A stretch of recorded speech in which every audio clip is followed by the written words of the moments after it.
Hey guys, we have this idea of ancient Egypt.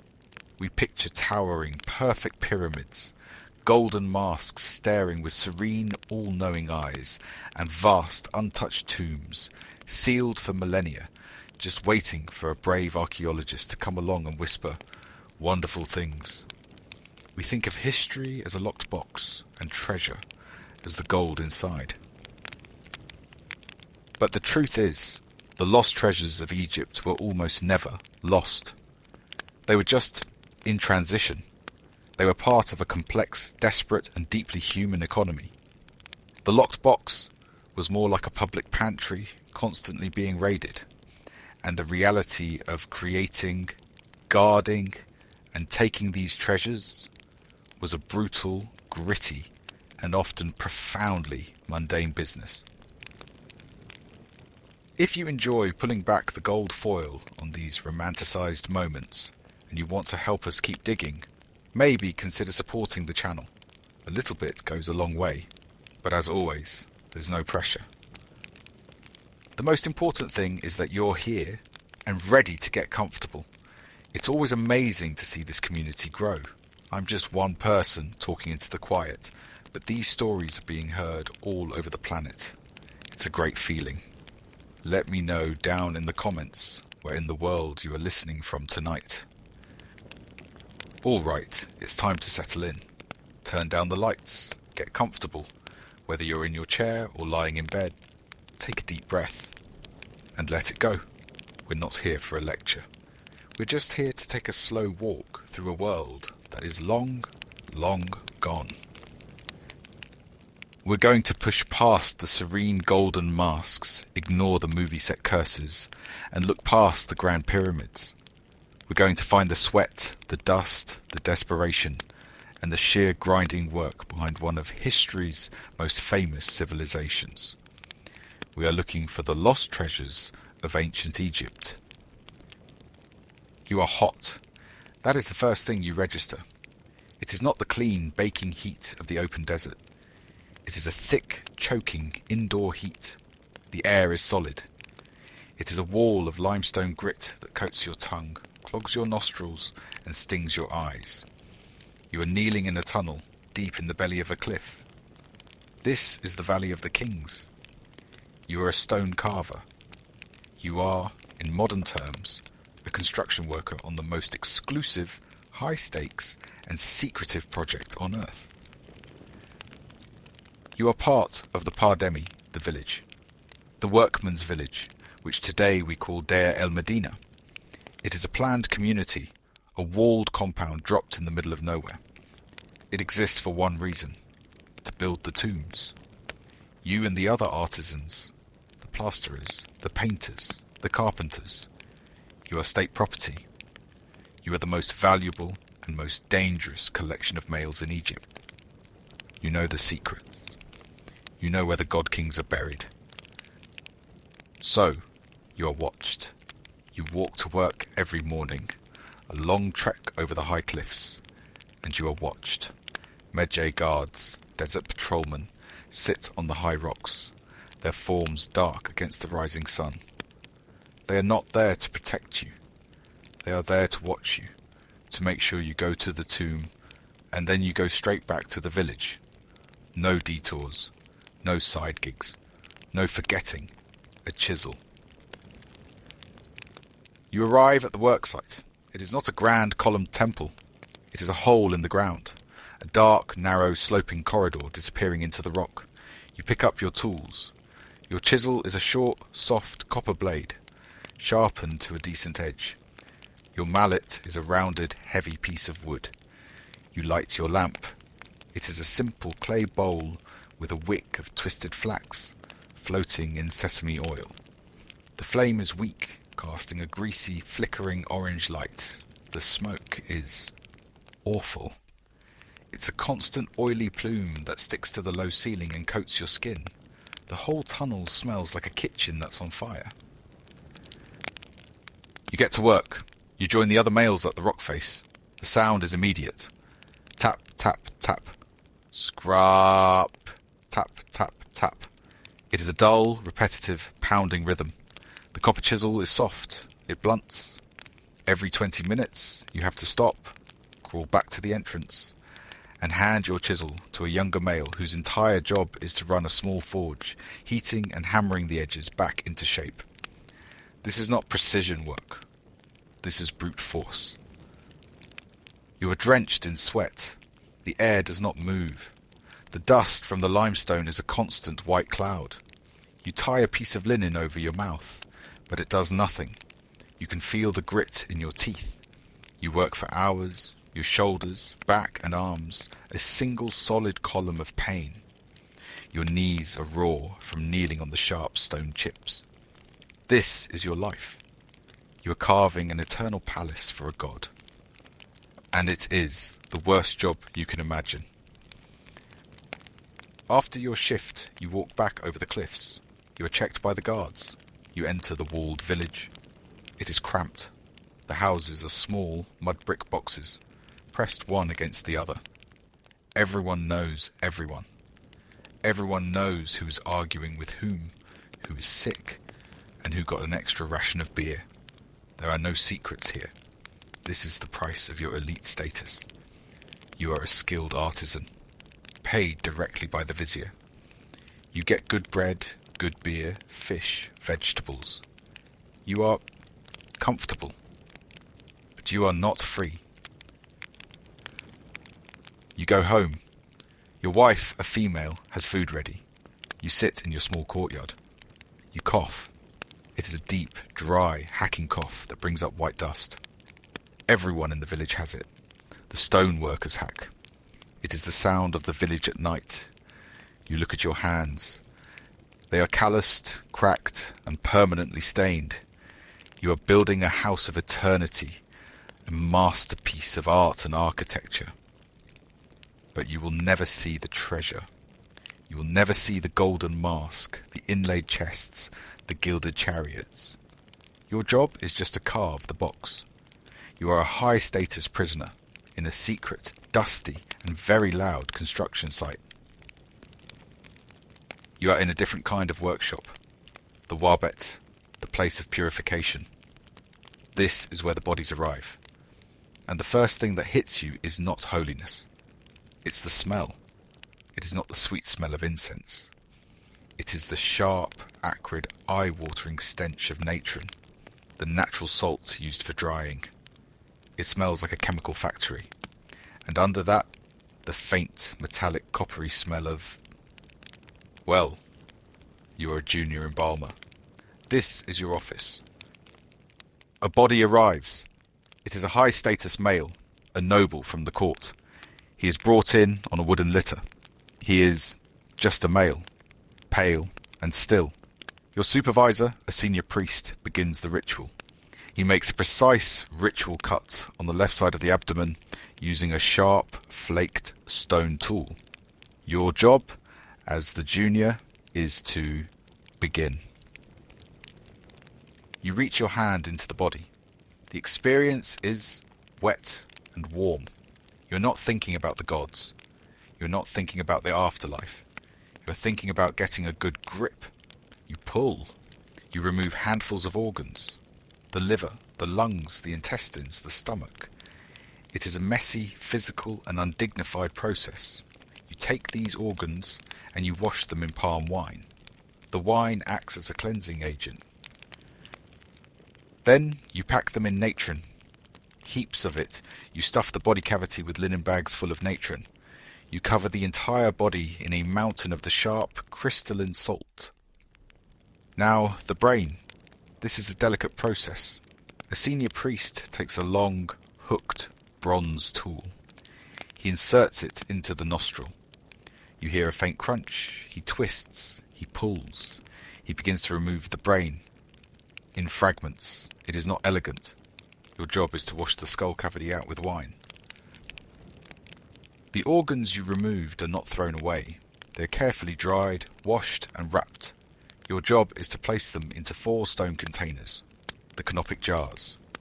Each jar has a lid carved into the shape of a different head, representing a different protective deity. You have to remember which organ goes in which jar. It's a sacred task, but it's also a memorization test. You have a checklist. This is not divine inspiration. It is procedure. Now you wait. The body lies on a sloping slab, covered in its mountain of salt, for 40 days. The natron draws out every drop of moisture. The fluids drain away into a trough. The wabbet is a place of waiting. It is quiet. It is just you, the other embalmers, and the rows of drying bodies. You spend your days cleaning jars, sorting linen, and managing the smell. After 40 days, the body is different. It is a husk. It is light, dry, and stiff. It is a strange, brown, leathery object. Your job is now to restuff it. You fill the empty cavity with linen, sawdust, and sweet-smelling herbs to give it a more human shape. You anoint the skin with expensive oils, cedar, myrrh, frankincense. Now, finally, it smells holy. It smells like treasure. But you know it's just a top coat, masking the chemical smell underneath. You are essentially a high-class ritual craftsman. You are a controller of the mysteries. You hold a respected position. But your hands are permanently stained. Your clothes smell of salt and old oils. No one really wants to sit too close to you in the temple courtyard. You are handling the bodies of the gods on earth. But the brutal reality is that it's a messy, smelly, industrial job. You are a key part of the eternal afterlife. And it's a long 70-day shift. You are a kerheb, a lector priest. You are the one who knows the words. You are standing inside the newly finished tomb. The body of the noble, now a stiff, wrapped, and encased mummy, is standing upright before you. It is dark. The only light comes from a few flaxwick lamps. The air is cool and absolutely still. It smells of fresh paint from the wall carvings, the dry scent of new cut wood from the sarcophagus, and the overpowering cloud of incense. You are burning myrrh and frankincense in a clay censer. The smoke is so thick you can taste it. It is sweet, woody, and sharp. Outside the sealed tomb entrance, you can hear the muffled, high-pitched wailing of the female mourners. It is a performance. A loud public display of grief. Your job is the quiet, private, and final act. You are here to perform the opening of the mouth. The mummy is sealed. The noble's car, his life force or spirit, is trapped. It cannot eat, see, or speak. Your job is to activate him. You are, in effect, turning the off switch to on. You open your papyrus roll, reframe. You clear your throat, recalling the ancient words from memory. You begin to chant, a low, nasal, monotonous drone. The words are old, so old, you're not even sure. You know what they all mean, but you know the power of their sound. You step forward. You are holding the sacred tools, not weapons, a set of specific carved implements, an adze, a tool a carpenter would use, a serpent's head tool, a carved calf's leg. You are not to touch the mummy with your hands. That would be unclean. You lift the adze. You chant the words. You believe, with all your being, that you're about to do something profound. You gently touch the tool to the mouth of the painted mummy case. This is the moment. You are restoring his ability to speak. You touch the eyes. You are restoring his sight. You touch the ears. You are restoring his hearing. You are giving a dead male the power to live again in the Duat, the underworld. The weight of this belief is a physical presence in the small, dark room. You are the link. You are the technician of the afterlife. Then you look around. The tomb is full. It is not an empty, serene chamber. It is packed with stuff. It looks like a storage unit. There is a bed with a headrest. There are chairs with carved legs. There are boxes, painted with patterns, stacked high. There are dozens of clay jars sealed with mud. You know what's in them. Wine, beer, grain, dried fish, honey. It is essentially a pantry. You realise the noble's afterlife is not some ethereal, cloudy paradise. It is this, a continuation of his earthly life, but in a rock hole. He needs his bed. He needs his favourite game board. He needs his snacks. You're performing the most sacred divine ritual in your culture, and you're simultaneously worried you might accidentally knock over a priceless and very mundane jar of pickled ducks. You finish the chants. You back away slowly. You bow to the mummy. You and the other priests exit through the main corridor. As you leave, you hear the masons already at work. They are sealing the tomb. They are stacking blocks of stone into the doorway. They are plastering it over. You hear the scrape, scrape, scrape of their trowels. It is a final, definitive sound. The door is sealed. The noble is safe. His treasure is secure. You walk away, your robes thick with the smell of incense, your throat sore from chanting, ready for the payment from the noble's family. Your job is done. You are cold. The sun, the god Ra, vanished hours ago, and the desert has shed all its heat. The cold is a physical thing, a heavy cloak that seeps up from the stone you are sitting on. You are a medjay, a tomb guard. You are wrapped in a thick, coarse wool cloak, and you are sitting on a high rock, looking down into the valley. It is silent. Or rather, it is filled with the small sounds of the night, the hiss of the wind moving over the sand, the faint skitter of a beetle on the rocks, the occasional distant cry of a desert fox. You are listening. Your entire job is to listen. You are not listening for groaning mummies or ancient curses. You are listening for the clink of a copper chisel on stone. You are listening for the soft thud of a rope being dropped. You are listening for a human whisper. Your job is, in a word, boredom. Profound, mind-numbing, and absolute boredom. You are guarding the tombs of the greatest god-kings who ever lived. They are buried with, you can't even imagine, mountains of yellow metal, rooms full of inlaid furniture, enough grain and wine to feed a village for a year. And you are the one sitting here, with a wooden staff getting paid in bread, beer, and dried fish. It's a pretty good wage, all things considered. The state provides. But the hours are terrible. You sit here for hours. You walk your patrol, from this high rock to that cliff face and back. You see, in the distance, the small, flickering fire of another medjay guard. You are a network. You are all sitting in the dark, bored and cold. Your greatest enemy is not the tomb robber. It is sleep. If you are caught asleep, that is a severe offence. You are not a soldier. You are a patrolman, a cop on the night beat, and you know the criminals. They are not some invading army. They are people you know.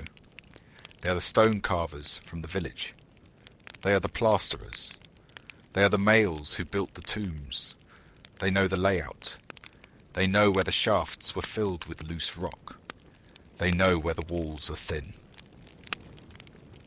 And you know, you've heard, that some medjay are flexible. That a guard on a cold, boring night might find himself looking at a very large bag of grain, or even a few rings of yellow metal, in exchange for walking a different patrol, for not hearing a faint clink in the dark. You are not that male. You are honest. You are also afraid. Not of ghosts. The car and the bar are for the priests to worry about. You are afraid of a gang of desperate armed males coming out of the dark. Your wooden staff is not much of a defence.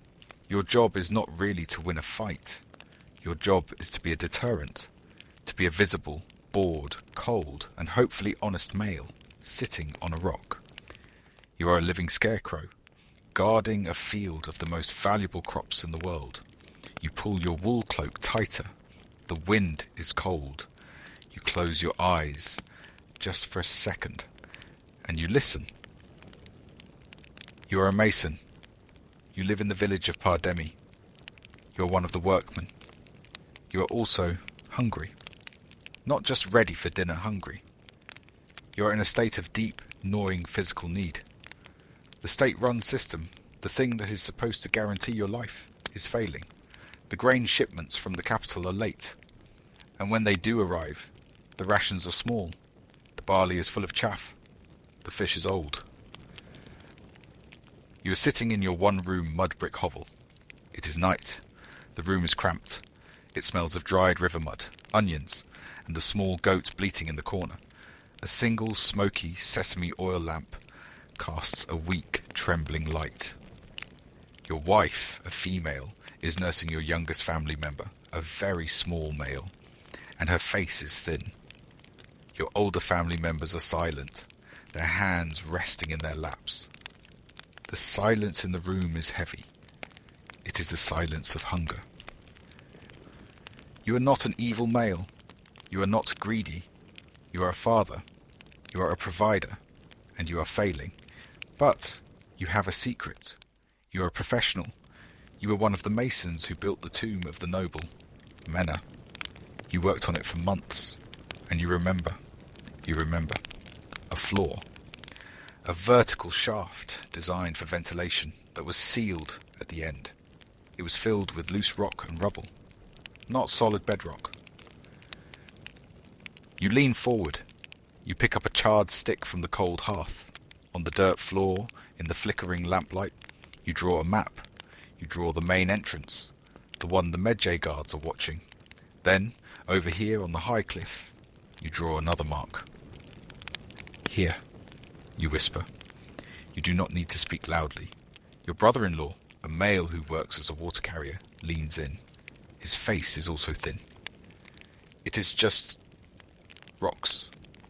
We can clear it in an hour. You are not just thinking about the treasure. You are not thinking about the golden mask or the gilded statues. You are thinking about the pantry. You were there when they stocked it.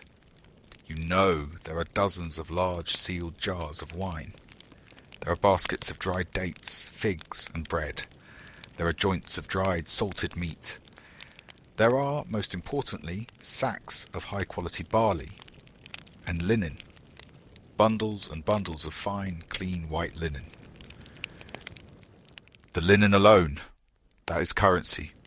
You can trade that tomorrow in the village for a live goat, for fresh vegetables, for oil for your lamp. The yellow metal is a bonus. It's a risk. But the food is a necessity. You are not a tomb robber. You are a reallocator. You are taking back the wages the state has failed to pay you. The risk, of course, is immense. If you are caught by the Medjay, the punishment is reframe. You will be brought before the vizier. Your name will be recorded.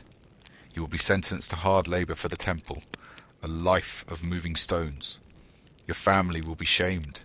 You will lose everything. You look at the thin face of the female nursing the small male. You look at the dirt floor.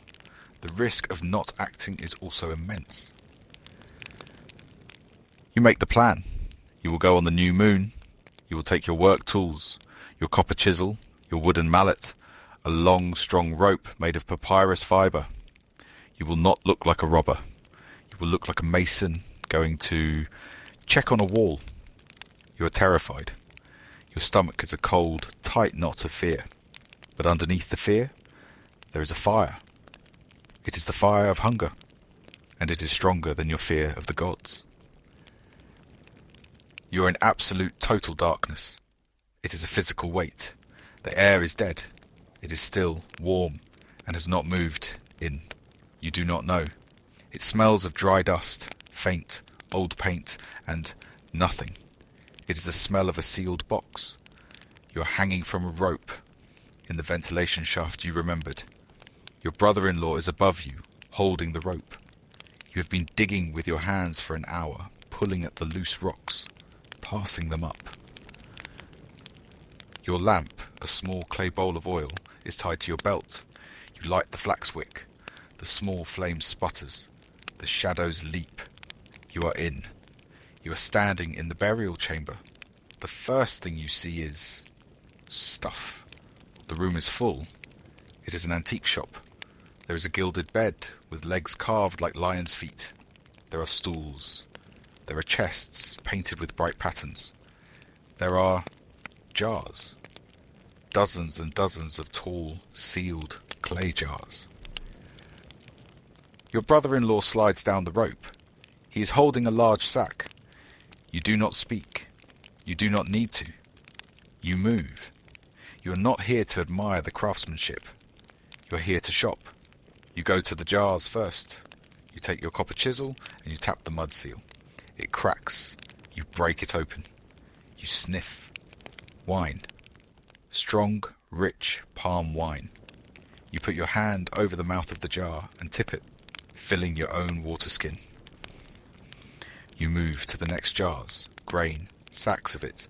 You open the sack. You start scooping.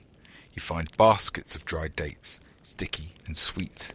You find dried fish wrapped in linen. This is it. This is life. You are stuffing your sack. You are moving fast. The fear is a hot wire in your chest. Every sound, the scrape of the grain, the clink of a jar, sounds like a thunderclap. Then you see it. The sarcophagus. It is a large wooden box covered in carvings and painted. It is sealed. You look at your brother-in-law. He shakes his head. Number. That is different. That is the body. That is the noble. That is the god. You do not touch the god. That is a line you will not cross. You are not here for him. You are here for his catering. You look at the other items. You see a small golden statue of the noble. You pick it up. It is heavy. The yellow metal is soft. You put it in the sack. You see a gilded chair. It's too big. You break it. You put your foot on the arm and you push. The wood cracks. It's just wood. You're not a vandal. You are practical. You are harvesting. You break off the gilded armrests. They go in the sack. You find a large sealed chest. You pry it open with your chisel. It is full of linen. Stacks and stacks of fine, white, clean linen. This is the real treasure. This is better than the yellow metal. This is tradable. This is clean. You stuff the sack full. It is heavy. You hear a noise from above. A rock? A guard? You freeze. You hold your breath. Nothing. Just the wind. It is time to go. You tie the rope to the heavy sack. Your brother-in-law climbs out. He hauls. The sack scrapes against the stone. You climb the rope. Your hands raw. You are out. You are in the cold desert night. You pull the rope up. You quickly, quietly push the loose rocks back into the hole. You cover it with sand. You look around. Nothing. Just the dark cliffs. You lift the heavy sack. You do not run. You walk. You walk very calmly back to your village. You are a mason, coming home from a long shift. You will eat tomorrow. You are standing in an open-air courtyard. The sun is high and hot. You are blinking, your eyes accustomed to the dark of a cell. You are not the mason from Pardemi. You are another male, a coppersmith. And you were caught. You were caught selling a small, gilded wooden bird that did not belong to you. A Medjay guard stands to your left, his hand on your arm. Before you, on a raised, shaded platform, sits the vizier. He is a high-status male, immaculate in his white pleated linen. His face shows no expression. He is a manager. Below him, sitting cross-legged on the ground, is a scribe. The scribe has a wooden palette with cakes of black and red ink, a small water pot, and a sheet of papyrus. He is ready to take notes. This is not a trial by jury. This is an interrogation, a bureaucratic procedure. The scribe begins to read from another papyrus. It is the confession of your partner, the weaver, who was caught last week. The scribe reads in a monotone. The weaver, Amenhotep, states that he did enter the tomb of the noble, Nebamun, with the coppersmith, Parnassi. That's you. You have been, in modern terms, completely thrown under the bus. Your partner has confessed to everything. He has listed what you took. He has listed who you sold it to. The game is over. The vizier looks at you. He does not shout. He just asks, "Is this true?" You look at the medjay. You look at the scribe, his brush poised. You look at the vizier. You know the system. A denial is pointless. It just makes it worse. A confession. A confession is procedure. It is tidy. The system likes tidy. You nod. Yes, Lord. The vizier nods. He speaks to the scribe. He confesses. The scribe makes a mark on the papyrus. The vizier asks, "Where is the rest of the gold?" You tell him. You tell him you sold it to a merchant in the market. You tell him the name. The scribe writes it down. The merchant will be arrested this afternoon. You're standing there, your life in ruins, but the process is strangely calm. It is an audit. You're a line item in an accounting of stolen goods. The papyrus rolls, the records of these trials. They are not grand moral documents. They are inventories. 1 golden ring, weight 2 deben. 3 fine linen robes. 1 jar of honey. It is all about the stuff. You are, in a way, relieved. The sneaking is over. The lying is over. The vizier says a few words to the scribe. He is dictating the sentence. You are not to be. Reframe. You are not to be harmed physically. You are to be sentenced. You are now the property of the temple. You will spend the rest of your life at the quarry, moving stones. It is more work. Your life of desperation and hard labour has just continued. But under new management, the medjay guard pulls your arm. You are led away. The scribe rolls up his papyrus, ready for the next case. The lost treasure has been accounted for. The bureaucracy of justice is satisfied. You are a priest, but it is not the glorious 18th dynasty. You are not serving the great god kings. It is the 21st dynasty. The new kingdom is over. The state is broken. The country is split. The grain payments from the state. What payments? The temple is poor. The medjay guards haven't been paid in months. And when the guards aren't paid, the tombs are not guarded.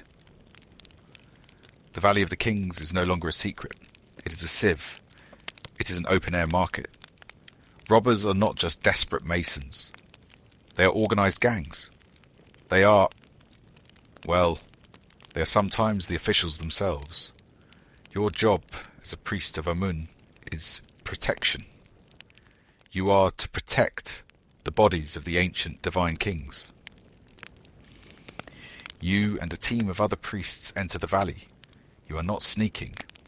You are an official delegation. You go to the tomb of a great pharaoh. The seal is broken. It has been for years.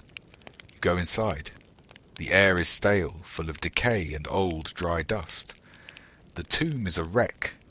It looks like your mason's hovel after the robbery. Broken pottery. Overturned furniture. This is a catastrophe, a religious disaster, but it is also an opportunity. Your job is to rescue the royal mummies. You find the sarcophagus. The lid has been pushed aside. You look inside. The mummy is there, but the wrappings are torn. The robbers were rough. You and your team carefully, reverently lift the body of the god king. You carry it out into a workshop tomb you have set up nearby. And here, the rescue begins. You begin to unwrap him. You are not defiling him. You are inspecting him. You unwrap the linen, and you find what the ancient robbers missed. the small, heavy, yellow metal amulets, reframe, the valuable carved stones and charms tucked into the wrappings. You collect these. You place them in a wooden box. You are not stealing. You are archiving. You are moving these sacred items to the temple treasury for safekeeping. This safekeeping will involve the temple's furnace, and the lost treasure will be melted down into plain ingots. These ingots will be used to pay the Medjay guards, to buy grain, to keep the temple, the very heart of your civilization, from collapsing.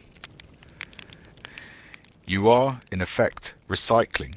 The pharaoh has made his donation to the temple. You take the now bare mummy. You rewrap him. You wrap him in new, clean, but very plain linen. You find a simple, unadorned wooden box. You place the pharaoh inside. You take a brush, and on the lid you make a few marks. Reframe. You paint a few simple identifying patterns. Then you carry this box to another tomb, a secret one, a deep hidden shaft. You lower the box down. You place him on the floor. He is not alone. There are other boxes, a dozen of them. You have rescued a whole dynasty of god kings. You have gathered them all up, stripped them of their treasure, and hidden them in a single secret unmarked hole. The mummy cache. You have saved them from the robbers. You have also finalized the robbery. The lost treasure is not lost. It is funding your government. You are hot, but this is not the cramped, dusty heat of a tomb. It is the vast, bright, baking heat of the desert sun. You are a 19th century European male. You are an Egyptologist. You are wearing wool trousers, a linen shirt, and you are sweating profusely. The air smells of dust, hot sand, and the sweat of the 50 local males you have hired to dig. You are not a priest. You are not a robber. You are a scientist, or perhaps a collector. You are funded by a wealthy patron, a duke back in England. Your job is to discover. You are in a brutal, frantic race against the other Europeans, the French, the Germans, to find something. Something good. Something that can be put in a museum. Your workers, a team of local males, are hauling baskets of sand, chanting in a rhythmic monotone to keep the work flowing. You are standing at the edge of a pit. A worker, a male named Ahmed, calls out. He has hit something. It is not sand. It is stone. You scramble down the loose scree. You get on your knees. You brush the sand away with your hands. It is a step, a carved limestone step, disappearing into the earth. Your heart is a drum in your chest. This is it. You pay the males extra. They work faster. They clear the sand. A staircase, 12 steps down. It ends at a wall of plaster, a door, and the plaster, it has a seal. It has clay stamps on it, reframe. It has raised, patterned clay marks. You recognize the pattern. It is the sign of the royal necropolis. This is it, an untouched tomb. You, your patron, and your foreman, you break the plaster. It crumbles. Behind it is a corridor filled to the ceiling with rock. It takes your team days to clear it. You find another door, also sealed. Your hands are shaking. You make a small hole in this door. You light a candle. You hold it up to the darkness. Your patron standing behind you asks in a trembling voice, "Can you see anything?" You wait for your eyes to adjust to the flickering light. The air rushing out from the hole is hot, stale, and smells of old, dry perfume. You peer in. At first, you see nothing, just shadows. Then, the glint of yellow metal. You see shapes, strange animal beds, the leg of a chair, a golden shining surface, statues, boxes. It is chaos. It is not a serene, ordered chamber. It looks like an antique shop that was hit by an earthquake. It is full. You turn to your patron, your voice a hoarse whisper. Yes, wonderful things. The tomb is a treasure, but you also notice it is a mess. It has been visited, probably twice in antiquity. The ancient robbers came, took the portable valuable metals, and left the furniture. But for you, for your museum, this furniture is the treasure. You are not a robber. You are a discoverer. You and your team begin the work. You are clearing the tomb. You are not a priest performing a ritual. You are a collector taking inventory. You are pulling these objects, these gilded chairs, these alabaster jars, these painted boxes, out into the harsh, bright sunlight for the first time in 3,000 years. The paint, exposed to the air, begins to flake. The wood, drying in the heat, begins to crack. You are taking notes. You are saving history. You are also taking it. The objects are carefully packed into wooden crates, stuffed with straw. They are loaded onto a boat. They are sailing down the Nile. They are not going to the temple in Karnak. They are going to London. The lost treasure of Egypt is found. And it is lost again. Lost to the people who live on the banks of the river, whose ancestors built and guarded and filled and emptied these very tombs. The treasure is not lost. It is just in transition. The lost treasures of ancient Egypt were never really lost. They were just in a constant 4,000-year-old state of being, recycled. They were not, at first, treasure. They were just stuff. They were the mundane, practical items for an afterlife that was expected to be just as long and just as mundane as this one. A bed to sleep on, a chair to sit on, a jar of honey for a snack. Then, that stuff became a survival plan. It was a pantry for a hungry mason, a payday for a desperate weaver. It was a lifeline. Then it became a state asset. It was a budget-balancing item for a collapsing government, a way for pragmatic priests to liquidate the assets of their divine ancestors to pay the bills and feed the army. And finally, it became a discovery. It became history, a collection of objects to be catalogued and claimed, placed in glass boxes thousands of miles away. The yellow metal was just yellow metal. The treasure was always just stuff. The brutal, profound and human reality is that the one thing that truly connects us to them is that everyone, from the pharaoh to the priest to the robber, just wanted to hold on to what they had.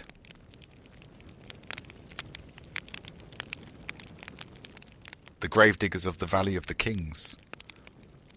We have this image of the Valley of the Kings. We picture this silent, sacred, hidden place.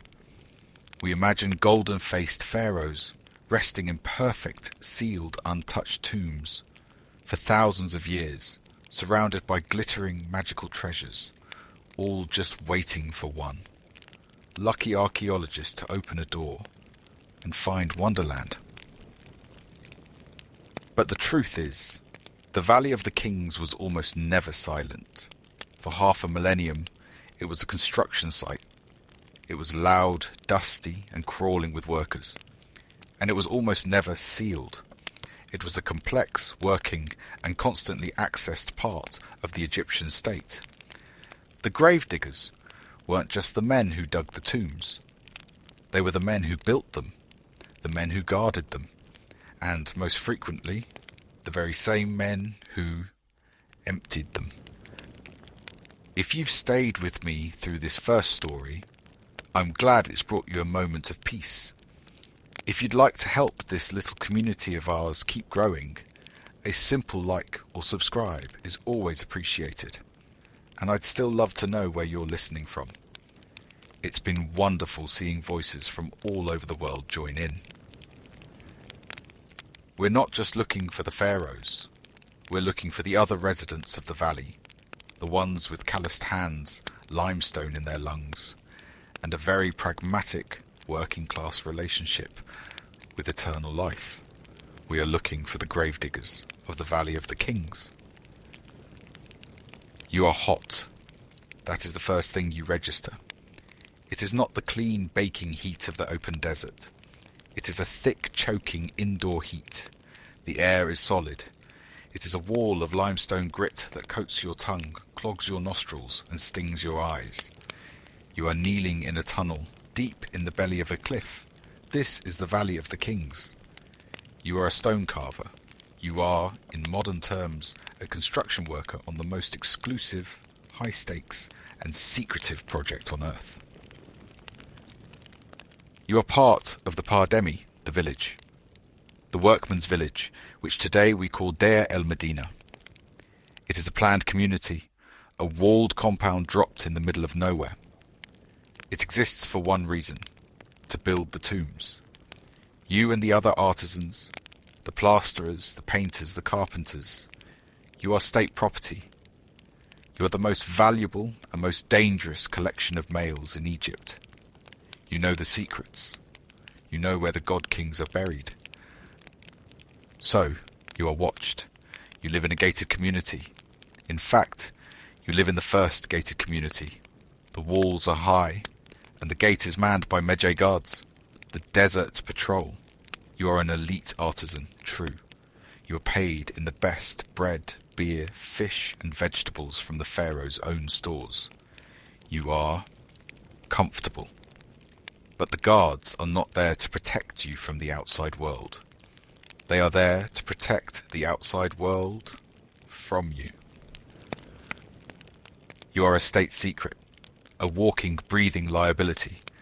Every morning you gather with your gang. You walk out of the village gate, and you begin the long, hot trek. It is not a pleasant stroll. You walk up and over the high, sharp limestone cliffs that separate your village from the valley. It is a grueling, uphill climb, and you do it every single day. The Medjay guards walk with you. They watch you. They make sure no one wanders off. You arrive at the valley. It is not a silent, wind-swept place. It is a work site. It is loud. You can hear it before you see it. The tap, tap, tap of 100 chisels. The thud of wooden mallets.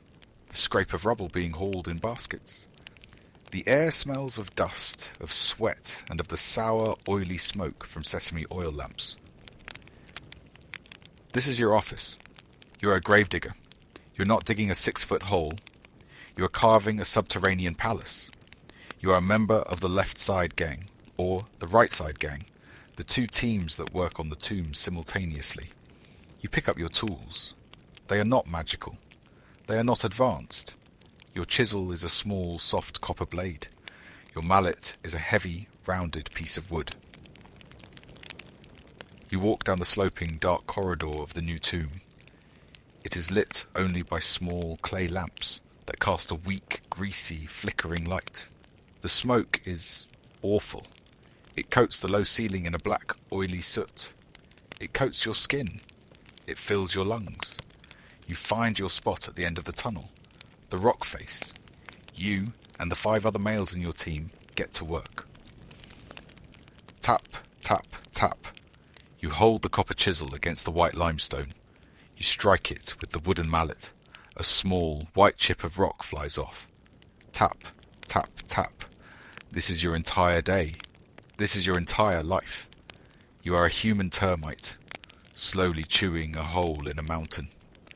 The limestone is hard. The copper is soft. Your chisel blade goes blunt in minutes. You stop. You shout. A younger male, a tool boy, comes running. He takes your blunt chisel. He gives you a sharp one. He runs back up the dark tunnel to the entrance, where a forge is set up. A smith spends his entire day just heating and hammering the edges back onto the chisels. You take the new chisel. You find your spot. Tap, tap, tap, dot. The dust is a constant white cloud. You tie a piece of linen over your mouth, but it does nothing. You can feel the grit in your teeth. You can feel it in your lungs. You cough. It is a deep, dry, hacking cough that brings up white dust. Everyone in the valley has it. It is the sound of the worksite. You are not an artist. You are not a priest. You are a digger. You are the brute force. You are the muscle. You are drenched in sweat. The air in the tunnel does not move. It is a hot, dark, dusty, and unbelievably loud box. You are carving an eternal palace for a god king. And it is the most grueling, grinding, and repetitive job you can possibly imagine. You are a gravedigger, and you have months, maybe years, of this one tunnel ahead of you. The diggers are done. The hole is carved. The long sloping corridors and the final high-ceilinged burial chamber are rough. The walls are pockmarked from the chisels. The corners are uneven. It is a cave. Your job is to make it a house. You're a plasterer. You come in after the diggers. Your job is to hide the rock. You are, in effect, a high-end drywall installer for a client who will never see the work. You and your team haul in sacks of gypsum. You mix it with water in large pottery vats. It becomes a thick, white, smooth paste. The smell is clean, sharp, and chalky. You take a flat wooden trowel. You scoop up a heavy glob of the white plaster. You spread it on the rough limestone wall. Scrap. It is a long, satisfying, dragging sound. You work the plaster into the cracks. You smooth it. You step back. You look. Your overseer looks. It is not smooth enough. You scrape it off. You apply it again. Scrape. Scrape, scrape. Your job is perfection. The walls must be as flat and as white as a fresh sheet of papyrus. Because after you come the artists. You work by the same greasy, flickering lamplight as the diggers. The air is still hot, but now it smells of wet chalk. You work for weeks, smoothing, scraping, re-smoothing. You're not just on the walls. You're on the ceiling, lying on your back on a wooden scaffold, the wet plaster dripping onto your face. You're making a perfect white geometric box, deep underground.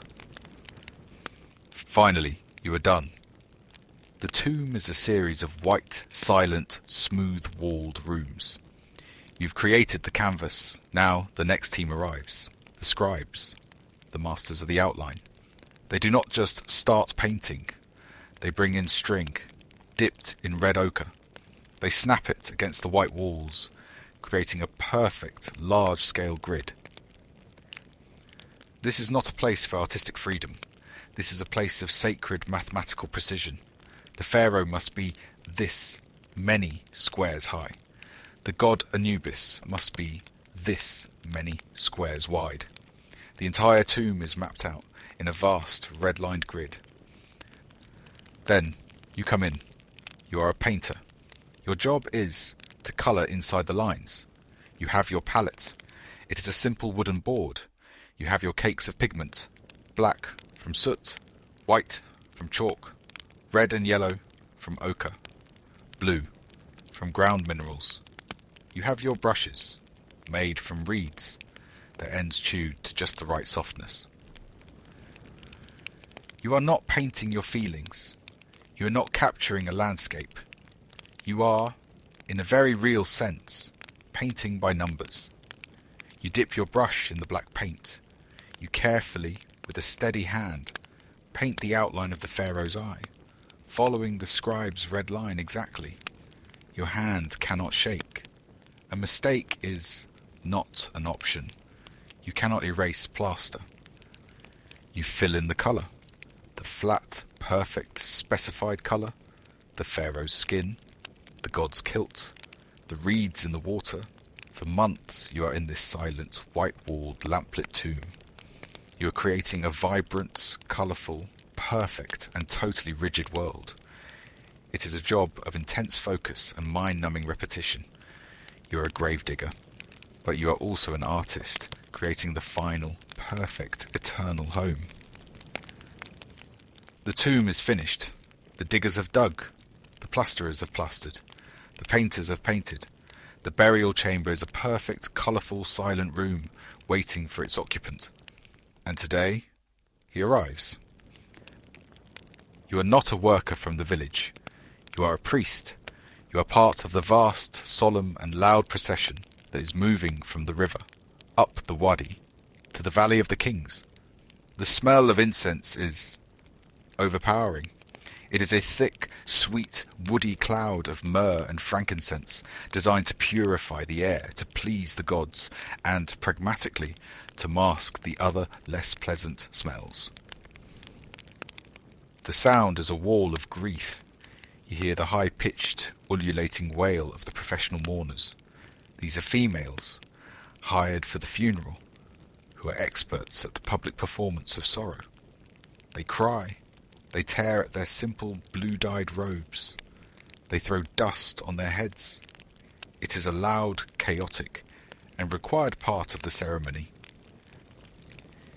In the centre of this cloud of sound and smoke is the mummy. He is not in a simple box. He is in a massive, gilded shrine, placed on a sled, and pulled by teams of oxen. Behind him, another sled, and another. These are loaded with the treasure, the gilded chairs, the alabaster jars, the stacks of painted wooden boxes, the dismantled chariots, the jars of wine, beer, and honey. This is not a quiet, respectful funeral. It is a moving day. It is the single largest, most expensive U-Haul rental in the ancient world. You are, in effect, moving the God King from his earthly house to his eternal one. And he is bringing all his furniture. The procession arrives at the tomb entrance, the hole in the ground. The mummy is taken off the sled. The priests, chanting in a low nasal monotone, perform the final rituals at the doorway. The opening of the mouth. A senior priest, holding special, carved tools, gently touches the mouth, eyes and ears of the mummy case. He is activating the senses. He is turning the body on for the afterlife. Then, the hard part. The workers, not the priests, begin to move the massive sarcophagus down the steep, narrow, sloping corridor. It is a slow, grinding, terrifying job. They use ropes, they use sweat, they use brute force. You can hear the scrape of the stone box on the wooden runners. You can hear the grunts of the males, the sharp commands of the foreman. They get it into the burial chamber. They place it. Then, the rest of the stuff. The furniture, the food. The room is packed. It is not a serene, open space. It is a storage unit. It is piled high, floor to ceiling, with all the items the pharaoh will need. You and the other priests back out. The last ritual is performed. And now, you arrive. You are a mason. You are from the village. You are not part of the ceremony. You are the clean-up crew. You are the bouncer. Your job is to close the club. You have your trough of wet gypsum plaster. You have your stack of pre-cut limestone blocks. You are building a wall. You lay the first block in the doorway. You slap plaster on it. You lay the next block. Scrape. Thud. Scrape. You are sealing the tomb. You are walling the God King in. When the wall is finished, you plaster it over, making it smooth. A final, white, blank door. Then a high-status official comes. He has the seals. These are clay patterns on wooden handles. He presses them into the wet, white plaster. The mark of the royal necropolis. The mark of the god Anubis. The official do not disturb sign. You gather your tools. You walk back up the long, dark corridor into the blinding, hot afternoon sun. The tomb is finished. The tomb is sealed. The gravedigger's job is done, or so it seems.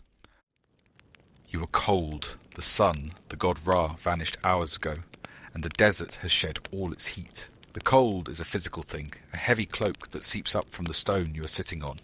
You are a medjay, a tomb guard. You are wrapped in a thick, coarse wool cloak, and you are sitting on a high rock, looking down into the valley. It is silent. Or rather, it is filled with the small sounds of the night, the hiss of the wind moving over the sand, the faint skitter of a beetle on the rocks, the occasional distant cry of a desert fox. You are listening. Your entire job is to listen. You are not listening for groaning mummies or ancient curses. You are listening for the clink of a copper chisel on stone. You are listening for the soft thud of a rope being dropped. You are listening for a human whisper. Your job is, in a word, boredom. Profound, mind-numbing, and absolute boredom. You're guarding the tombs of the greatest god-kings who ever lived.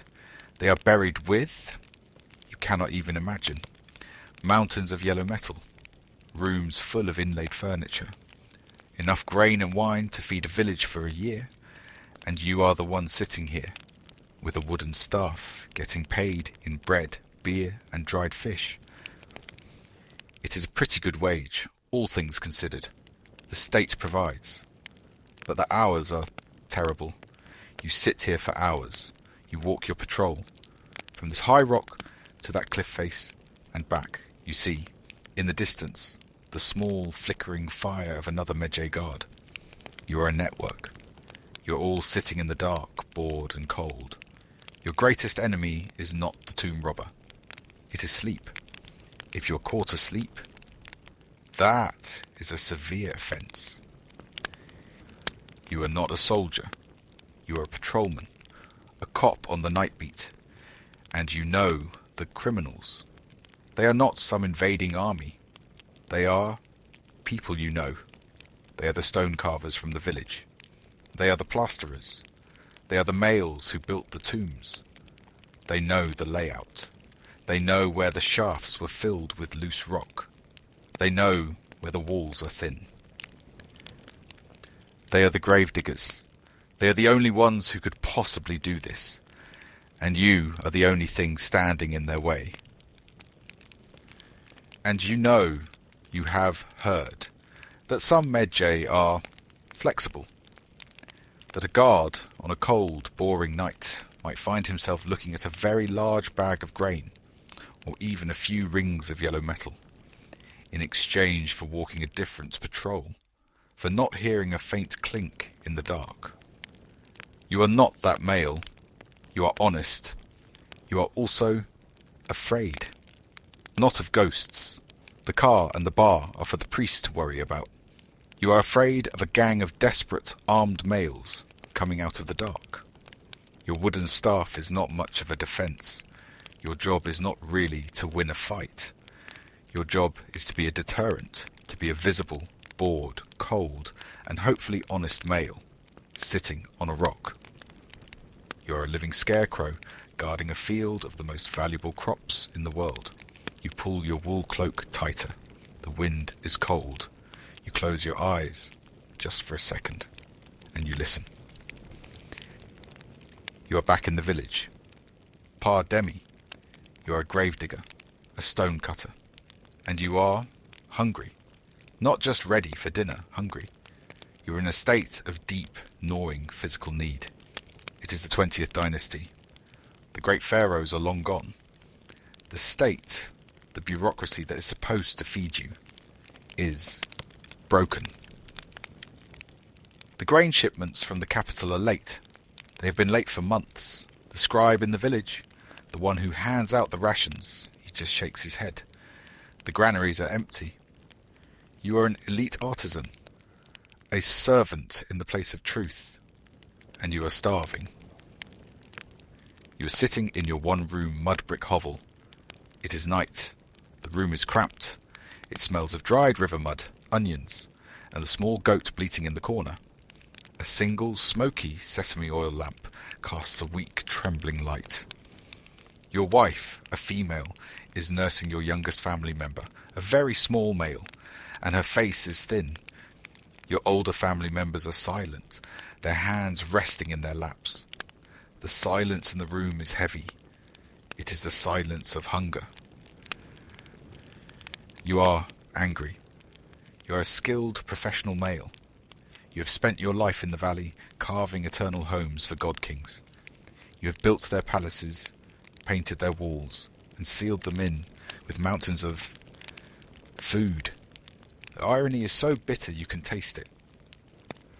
The next morning you go to work, or you walk to the edge of the village, and then you sit down, you and your entire gang, the stonecutters, the plasterers, the painters. You just sit in the dust. The overseer comes. He shouts. He tells you to get up. You do not move. You and the 100 other males, you begin to chant. It is not a prayer. It is not a work song. It is a single, desperate, angry phrase. We are hungry. We are hungry. The overseer is stunned. The scribes are frantic. This has never happened. You are striking. You are the first organized labor strike in recorded human history. You are not striking for more pay. You are not striking for better hours. You are striking to be fed. The priests from the nearby temple come. They panic. They do not want a mob of angry skilled workers who know all the state secrets. They find some grain. They give it to you. It is not enough. It is a temporary fix. You go back to work. But the seed is planted. The contract is broken. The pharaoh has failed to provide. The god king has not fed his people. And if the god king will not feed you, you will have to feed yourself. His pantry, the one you built, is looking less like a sacred tomb and more like a very practical and very full warehouse. The strike bought you a few weeks, but the grain is gone. The hunger is back. The state is still broken. You are in your hovel. It is the new moon. The night is dark. There is no Medjay patrol. You know this because you paid him with your last good chisel to be somewhere else. You are with your brother-in-law, a male who works as a water carrier. You are planning. You are not an evil male. You are not greedy. You are a father. You are a provider. And you are failing. But you have a secret. You are a professional gravedigger. You were one of the masons who built the tomb of the noble, Mena. You worked on it for months. And you remember. A floor. A vertical shaft designed for ventilation that was sealed at the end. It was filled with loose rock and rubble, not solid bedrock. You lean forward. You pick up a charred stick from the cold hearth. On the dirt floor, in the flickering lamplight, you draw a map. You draw the main entrance, the one the missing Medjay guards are supposed to be watching. Then, over here on the high cliff, you draw another mark. Here, you whisper. You do not need to speak loudly. Your brother-in-law, a male, leans in. His face is also thin. It is just rocks. We can clear it in an hour. You are not thinking about the treasure. You are not thinking about the golden mask or the gilded statues. You are thinking about the pantry. You were there when they stocked it. You know there are dozens of large sealed jars of wine. There are baskets of dried dates, figs, and bread. There are joints of dried salted meat. There are, most importantly, sacks of high-quality barley and linen. Bundles and bundles of fine, clean white linen. The linen alone, that is currency. You can trade that tomorrow in the village for a live goat, for fresh vegetables, for oil for your lamp. The yellow metal is a bonus. It is a risk. But the food is a necessity. You are not a tomb robber. You are a reallocator. You are taking back the wages the state has failed to pay you. The risk, of course, is immense. If you are caught by the vizier, the punishment is, reframe, you will be brought before the local court. Your name will be recorded. You will be sentenced to hard labour for the temple, a life of moving stones. Your family will be shamed. you will lose everything. You look at the thin face of the female nursing the small male. You look at the dirt floor. The risk of not acting is also immense. You make the plan. You will take your work tools, your copper chisel, your wooden mallet, a long, strong rope made of papyrus fibre. You will not look like a robber. You will look like a mason going to check on a wall. You are terrified. Your stomach is a cold, tight knot. But underneath it, there is a fire. It is the fire of hunger, and it is stronger than your fear of the gods. You are in absolute total darkness. It is a physical weight. The air is dead. It is still, warm, and has not moved in. You do not know. It smells of dry dust, faint, old perfume, and nothing. It is the smell of a sealed box. You are hanging from a rope in the ventilation shaft you remembered.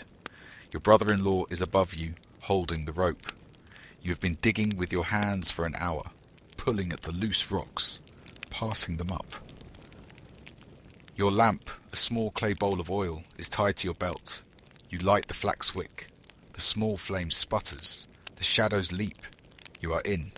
You are standing in the burial chamber. The first thing you see is stuff.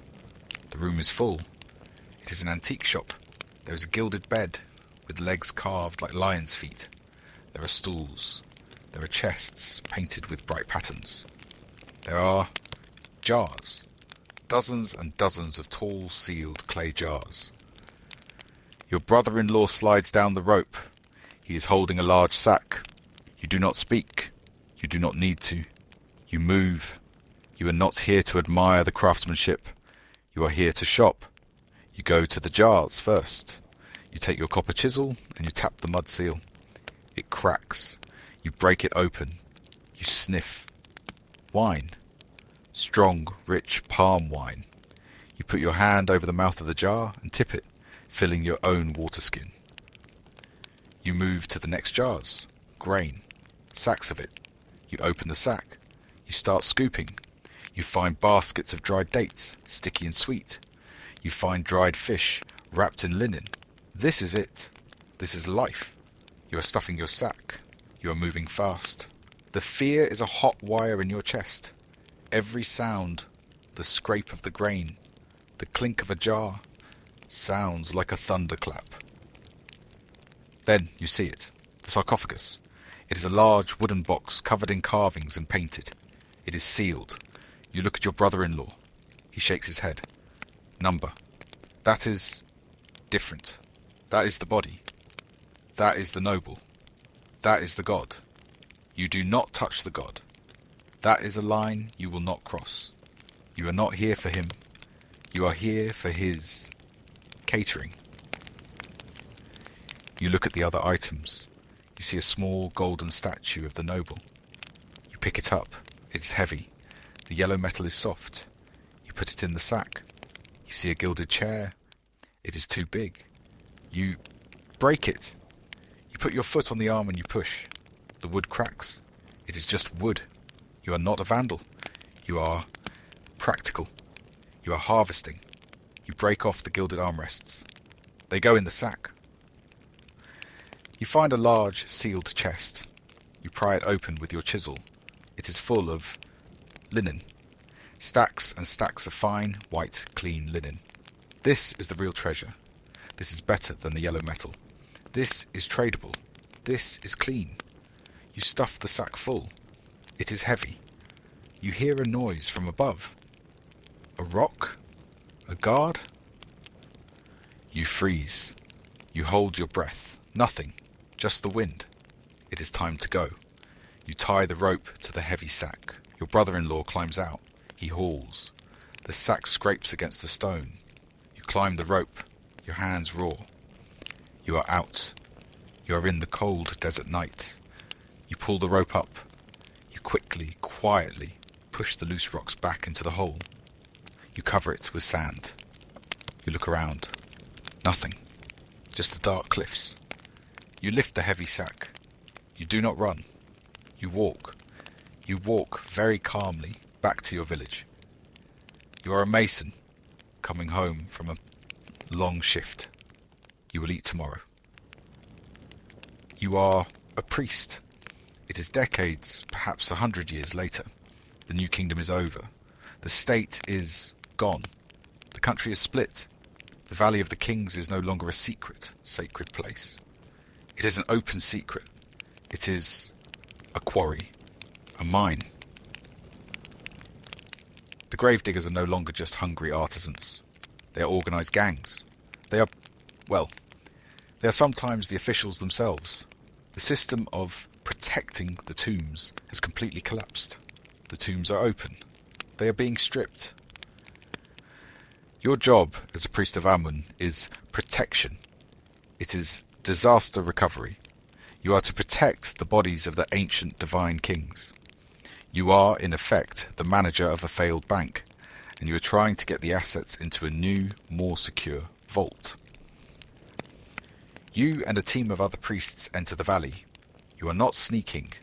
You are an official delegation. You go to the tomb of a great pharaoh. The sealed, plastered wall is a hole. It has been for years. You go inside. The air is stale, full of decay and old, dry dust. The tomb is a wreck. It looks like your artisan's hovel after the robbery. Broken pottery.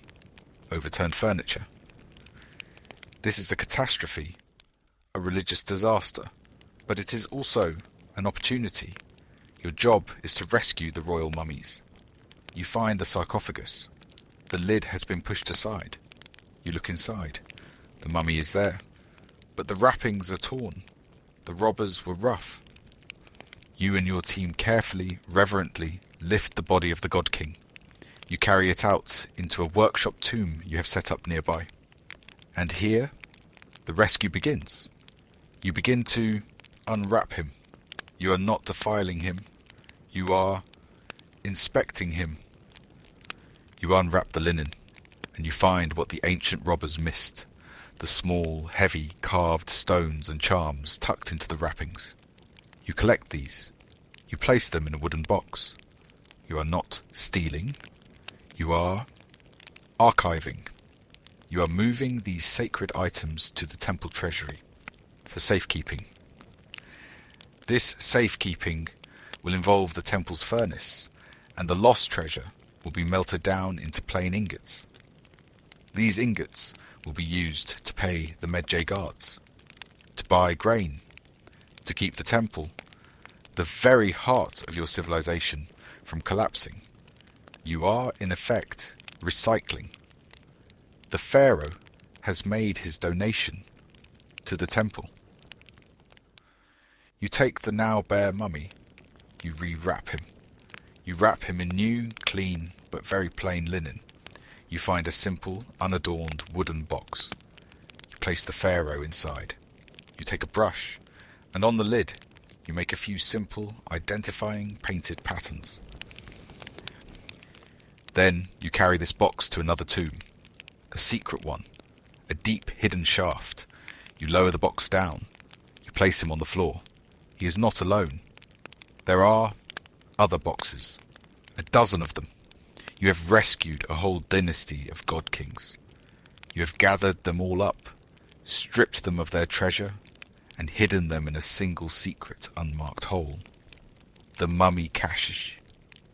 You have saved them from the robbers. You have also finalized the robbery. You are the last and most efficient gravedigger of them all. You have dug up the pharaohs, and you are reburying them en masse. Your work is done. The valley is finally empty. The gravediggers of the Valley of the Kings were not one group of people. They were a dynasty of professions. First were the artisans, the state-sponsored gravediggers who came with copper and wood to carve palaces out of the rock. They were the masters of construction, the painters, the plasterers. They built the graves. Then came the hungry, the very same artisans, their contract with the state broken by famine, who returned to the graves they had built. They did not come as vandals. They came as harvesters. They were the pragmatic gravediggers, collecting the food, the linen, and the metal they were owed. And finally came the priests, the official, state-sanctioned gravediggers, who came in the name of protection. They came to strip the last hidden assets, to melt down the treasure, to fund a failing state.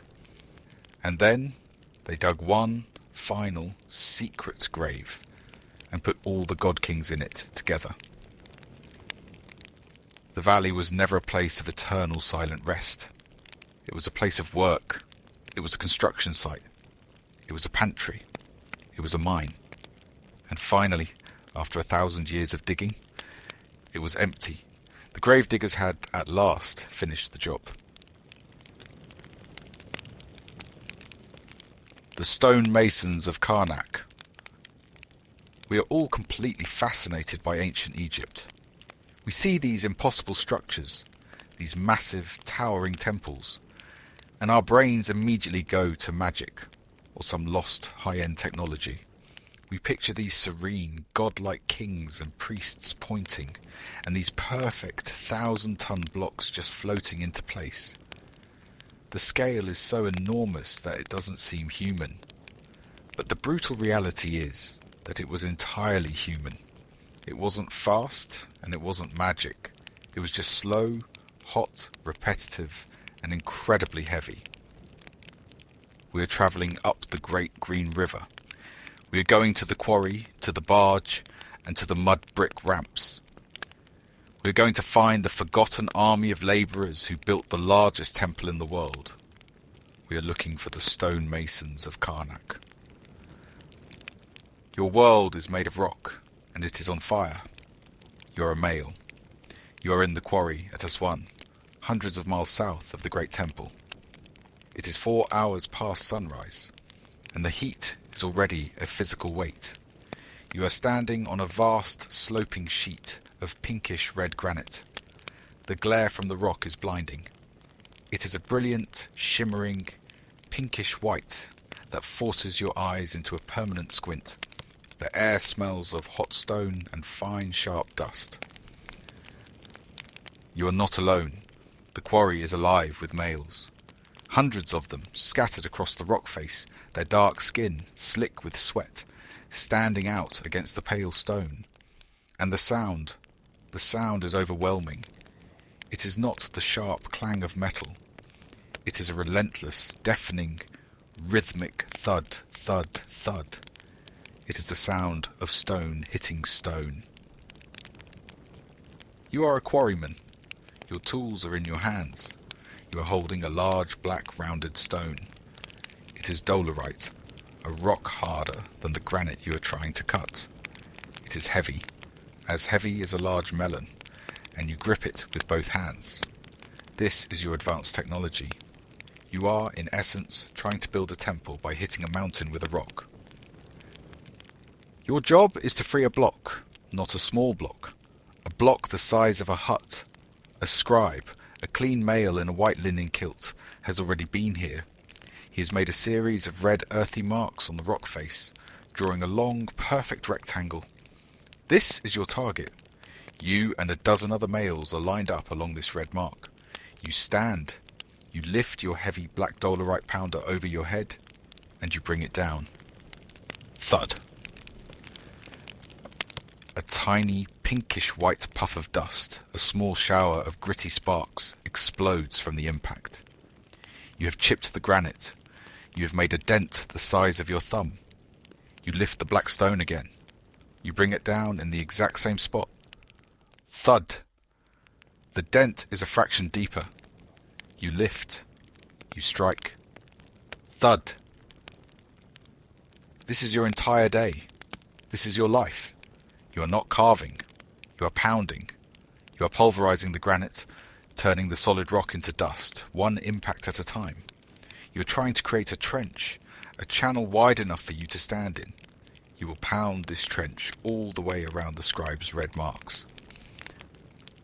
Your hands are raw. The skin on your palms is a thick, cracked callus, but the vibration from the impact travels up your arms and settles deep in your shoulders and back. It is a deep, thrumming ache that never leaves you. You are sweating, but the sweat evaporates instantly in the dry baking heat. A shorter, younger male shuffles along the line. He is carrying a large clay jar of water. You stop your pounding. You cup your hands. He pours a small amount of lukewarm water into your hands. It tastes of clay and dust. You swallow it. He moves on. You pick up your black stone. You lift. You strike. Thud. This is the foundation of eternity. It is not magic. It is tedium. It is brute force, applied in tiny, repetitive bursts, day after day, month after month, until the rock finally gives up. It's a job that requires unbelievable strength, and even more unbelievable patience. You have 6 more hours until the sun touches the western cliff. You lift the stone again. You are still in the quarry, but you are not pounding a trench. You are working on the big one. You are working on an obelisk. It is lying on its side, still attached to the mountain bedrock. It is a single piece of pink granite, a giant square spire as long as 10 males lying end to end.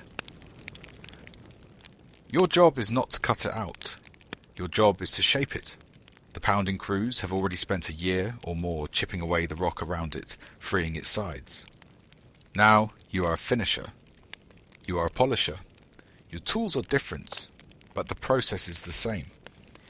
You are squatting on the hot pink surface of the obelisk. You have a handful of fine quartz sand and a flat, hard polishing stone. You sprinkle the sand, the abrasive, onto the granite. You pour a small amount of water on it, making a gritty paste. You take your polishing stone and you begin to rub. You rub in a slow circular motion.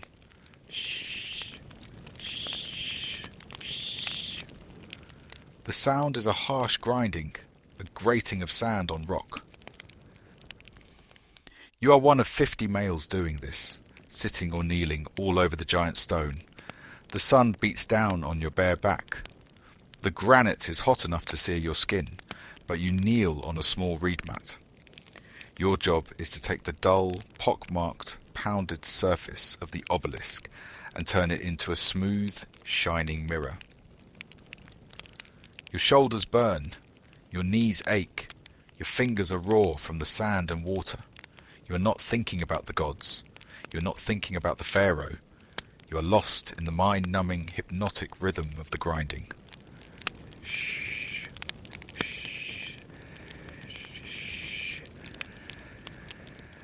This process will take months of rubbing, months of grinding, just for one side. This is the brutal reality of Egyptian art. It is an art of unlimited time and endless labour. The surface you are rubbing will one day catch the sun and shine like a beacon. But today, it is just a hot, dusty and painful job. Now the obelisk is free. The trenches are cut, the surface is polished, but it is still lying in the rock bed. You are part of the engineering crew. The scribe is here, flapping his pale rolled sheet, papyrus. He is shouting orders. Your job is to lift it. How? You are a labourer. You are hauling dirt. You and hundreds of other males are building a ramp of mud and rubble up one side of the obelisk. Other crews are below the obelisk, in the trenches. They are slowly, painfully carving tunnels underneath it. In the tunnels, they place large logs of hard wood, inch by inch, lever by lever. The obelisk is raised a fraction of an inch. A wedge is driven in. It is raised another fraction. This process takes weeks. The stone is slowly lifted onto the log's rollers. Now you are a hauler. You're standing in front of the stone. It rests on a massive boat-like wooden sledge, which rests on the log rollers. Thick ropes, as thick as your thigh, are lashed around the sledge. You grab one of these ropes. You and 500 other males grab the ropes. A foreman, a large male with a voice like a drum, stands on a rock. He shouts a chant, a rhythm. Heave, and heave, and heave. You pull. You plant your bare feet in the sand. You lean your entire body weight into the rope. The rope digs into your shoulder and chest. It is rough, and it chafes your skin raw. The stone does not move. It is a mountain. It mocks you. The foreman shouts louder. Heave. You scream with the effort. Your muscles are burning, tearing, and heave. Slowly, painfully. You feel a movement. The sledge grinds forward 1 inch. The first log roller pops out from the back. It worked. Shorter, younger males scramble to grab the loose log. They run to the front of the sledge. They place it in the path. This is how you move a mountain. 1 inch at a time. You pull, it rolls. You stop, they move the log. It is organized, brutal, and slow motion. You have to move this thing 1 mile to the river. It will take a month. You are on the barge. It is not a boat. It is a floating island of wood. It is enormous, longer than any building you have ever seen, and it sits low in the green water of the great river. The obelisk is on deck, lashed down with ropes as thick as a male's body. The barge strains and groans under the weight. You are a boatman. You are one of 200 males on this barge and the 30 smaller boats that pull it. You are not sailing. This thing is too heavy to sail. You are being towed.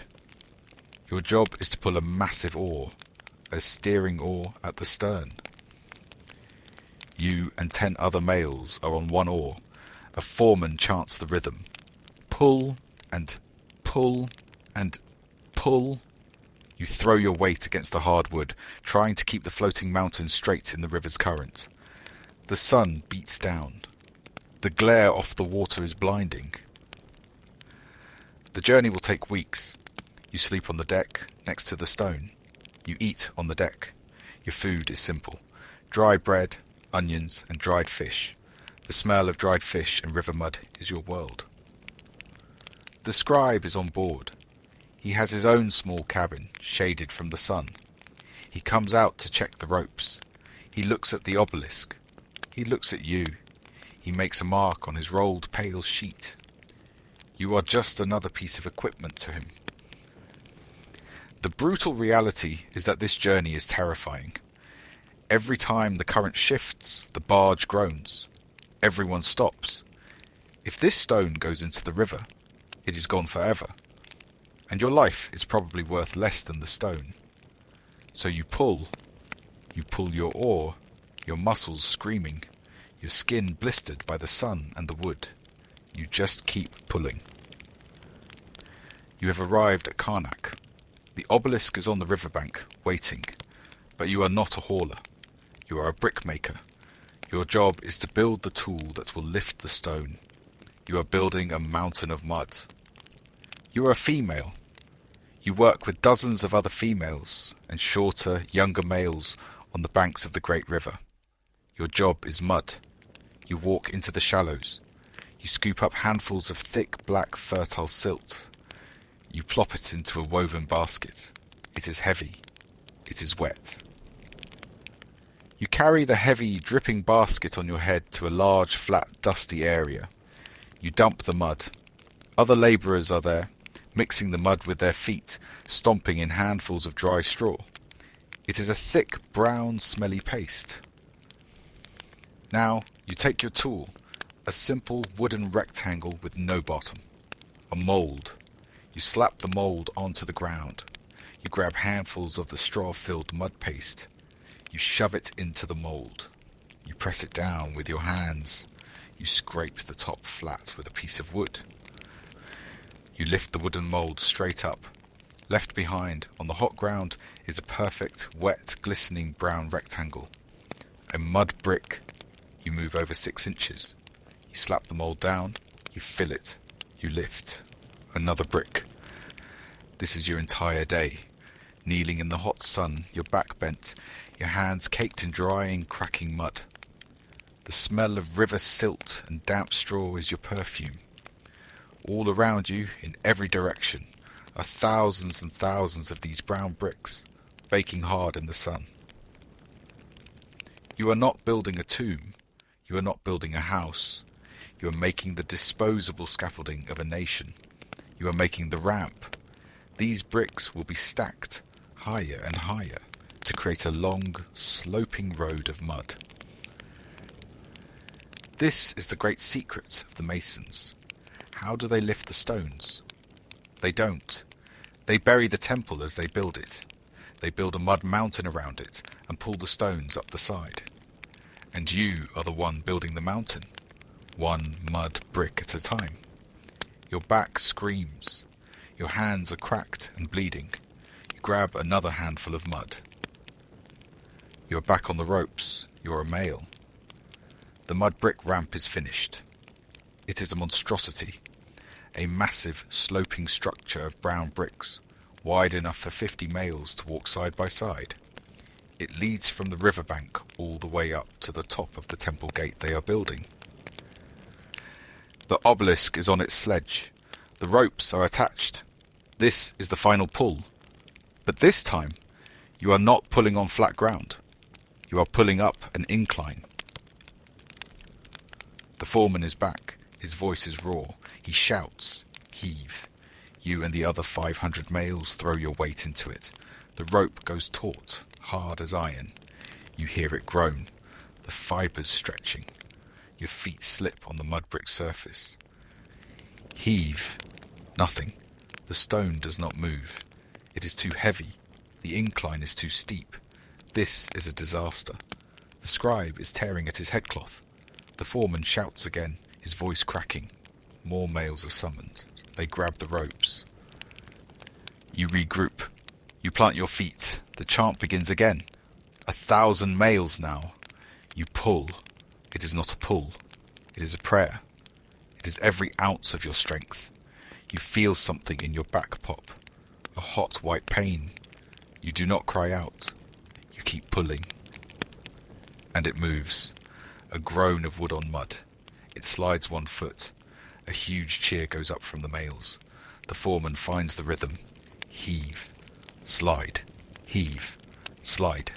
Step by agonizing step, you are hauling this mountain up a mountain of mud. It takes 3 days. 3 days of this relentless, back-breaking agony. You do not go home. You sleep at the base of the ramp. You eat your bread and onions in the shadow of the stone. Your body is a single instrument of pain. But on the 3rd day, the sledge grinds onto the flat stone surface of the temple gate. It is up. You collapse. Your job is done. Now the masons can figure out how to stand it up. That, thankfully, is not your problem. You are a mason, a specialist. You are not a hauler. You are working in the great hypostyle hall. It is a forest of stone. 134 columns, so tall you cannot see the top in the gloom. The roof is on, and the only light comes from thin slits cut high in the walls. The air is cool, and it smells of dust and stone. Your job is to fit the blocks. The columns are not one piece. They are drums, huge round sections of stone, stacked one on top of the other. A new drum is being lowered. It is on a wooden rocker, and levers are controlling its descent. You are on the scaffolding, waiting. Your job is to make it fit perfectly. The stone lowers. It is an inch off. You shout. The foreman shouts. They lever it back up. You take your chisel and mallet. You chip at the edge of the lower drum. You are covered in dust. Okay, try again. It lowers again. This time it settles. The fit is good, but it is not perfect. Now comes the real work. You take your polishing stone and your wet sand, and you begin to grind. You grind the seam. You grind it until the line between the 2 giant blocks disappears, until it looks like one single fluid piece of stone. This is your art, not carving faces, but making seams vanish. It is another form of grinding, dusty, mind-numbing labour. You are an illusionist. You are hiding the fact that this divine forest of stone is just a stack of rocks. You are making the human effort disappear. Your shoulders are on fire. You ask a shorter, younger male for more sand. You are not a mason. You are an artist. At least that's what they call you. You are a carver. The walls of Karnak are up. The columns are in place. They are a vast blank canvas of smooth, pale sandstone. Your job is to cover every inch of it. You did not design this. You are not allowed to be creative. The scribe has arrived. He unrolls his pale rolled sheet, papyrus. It is covered in grids and black shapes. This is the master plan, approved by the high priest. It shows the pharaoh smiting his enemies. It shows the god-king offering bread to a male figure with a hawk's head. First, you are a draftsman. You and your team snap your red-dusted strings against the wall. You create a giant grid. Then, you take your reed brush and your pot of black ink. You look at the small grid on the papyrus. You copy it, square by square, onto the giant grid on the wall. You are a human projector. You're enlarging the image. Your neck aches from looking up. Your hand is cramped. You must not make a mistake.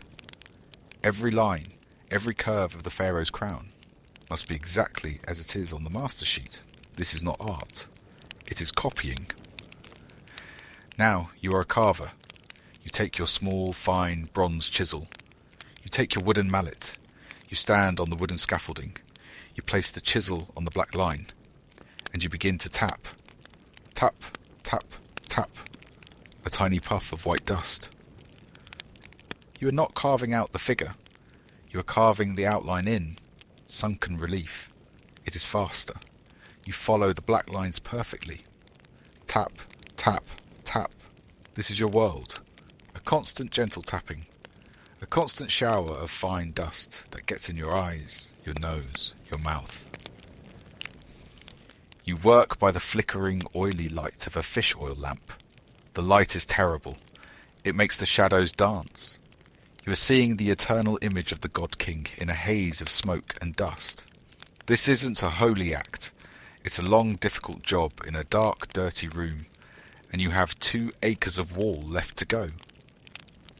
You are not a specialist. You are a labourer, a carrier. You are at the end of your 10-day work week. You are tired. Your body is a sea of aches. You have been hauling mud bricks, water jars, and sacks of sand. Now it is payday. You line up with the other males of your gang. You are in a large, dusty courtyard. The scribe is sitting at a wooden table. He has his list. A rolled sheet of papyrus. He is checking off names. A guard with a wooden staff stands beside him. The scribe calls your name. You step forward. He looks at you. He looks at his list. He nods. He makes a mark. He does not give you coins. There are no coins. He is not paying you. He is giving you your rations. You go to the first station. A male hands you your bread. 5 large, round, flat loaves of emmer bread. It is dark, heavy, and you know it is full of grit from the grinding stone. This is your staple. You go to the next station. A male ladles beer into your clay jug. It is not the beer you think of. It's thick, lumpy, and sour. It is more like a thin, fermented porridge. But it is food. It is calories. You will drink this all day. You go to the final station, the good stuff. The male hands you your bonus. A handful of onions, a few dried fish, and a small clay pot of oil. This is a good week. This is your paycheck. Bread, beer, and onions. You're building one of the greatest monuments in human history. A house for a living God. And your compensation is a bag of groceries. And you are happy to get it. It is more than the farmer gets. But sometimes the line stops. The scribe shakes his head. The barges from the north are late. The granaries are low. The payment is not here. The males mutter. You are not just tired now. You are angry. And a hungry mason is a problem. You and the other males sit down. You drop your tools. The deafening sound of the quarry stops. The endless tapping of the carvers stops. The silence is terrifying to the scribe. This is your only weapon. your silence. You will not build eternity on an empty stomach. You sit and you wait for the sound of a cart carrying bread. Centuries have passed. You are standing in the great hypostyle hall. The roof is gone. The sun now shines down, lighting up the massive columns. The colours are faded. The mud brick ramps are gone, melted back into the earth. The smell of dust and sweat is gone. The deafening noise is gone. It is quiet. The air is still. You look up at the towering pillars of stone. You see the carved shapes of the pharaohs and the gods marching in silent, eternal procession. It is overwhelming. It feels impersonal. It feels divine. But you know the truth. You can see the seams. You see the faint line where one stone drum sits on another. You can feel the gritty memory of the sand that polished it. You can see the faint unevenness in a long carved line. And you can feel the ache in the carver's hand as he worked by smoky, flickering lamplight. You can hear the ghost of the sound, the thud, thud, thud of the dolerite pounders in the distant quarry. You can feel the burning strain in your shoulders from a rope that is long since rotted away. You can smell the sour beer and the sharp tang of onions. The temple is not a monument to gods. It is a monument to labour. It is a physical record of 1,000,000 aching backs, 1,000,000 blistered hands, and 1,000,000 days of hot, dusty, patient human work.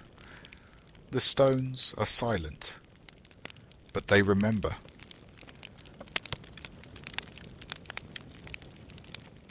The boatmen of the Nile.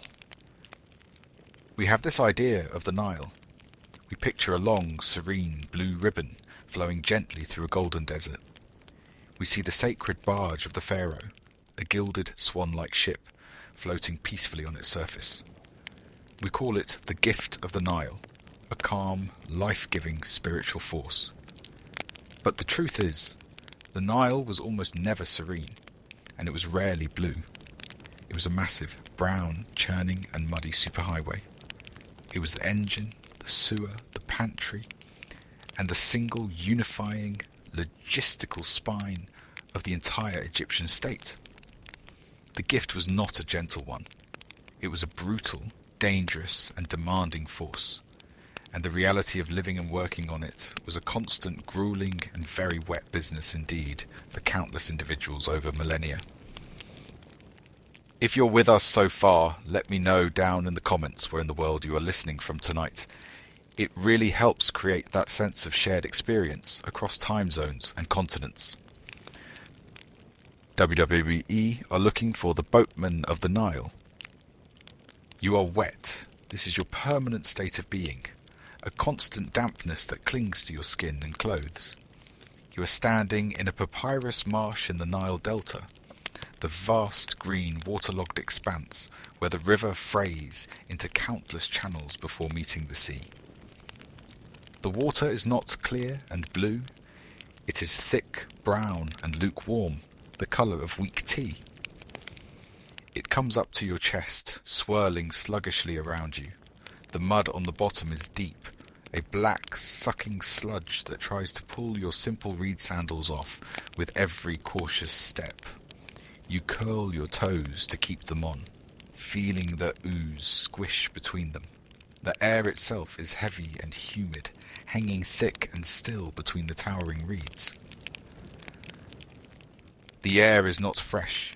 It smells intensely. It is the deep, rich, organic smell of decay, of wet earth constantly submerged, of rotting fish trapped in the shallows, and of methane gas bubbling up slowly from the mud below your feet. And the air is loud, not with human noise, but with the constant high-pitched whining cloud of insects. Biting flies, mosquitoes. They are everywhere. They swarm around your head, landing in your ears, your nose, crawling onto your eyelids, seeking moisture and blood. You wave a hand futilely, but they are relentless. You are not here for a pleasant swim or a scenic tour. You are a papyrus gatherer.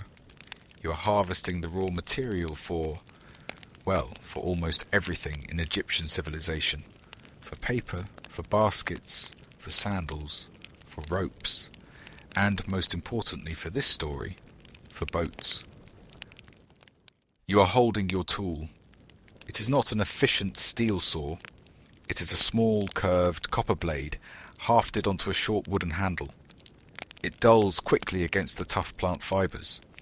You wade slowly through the thick brown water, pushing aside the tall green stalks of the papyrus plants. They tower over you, 15 feet high, creating dense, claustrophobic walls on either side. You find a thick, mature stalk, one suitable for harvesting.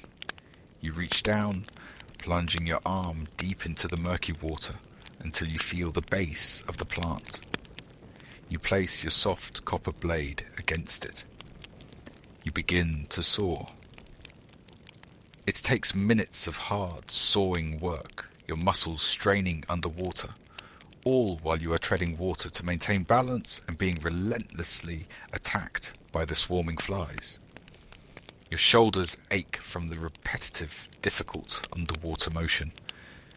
Your copper blade, soft as it is, needs constant sharpening, which means a trip back to the nearest patch of dry land, often a half-hour pole away, to rub it vigorously on a flat, wet stone you carry for the purpose.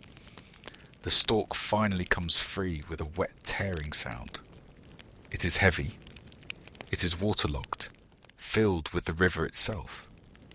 You grab it, pulling its length up out of the water, careful not to let the sharp edges slice your hands. You drag the heavy stalk through the swamp, the thick fibrous plant fighting you, catching on other reeds, pulling you off balance.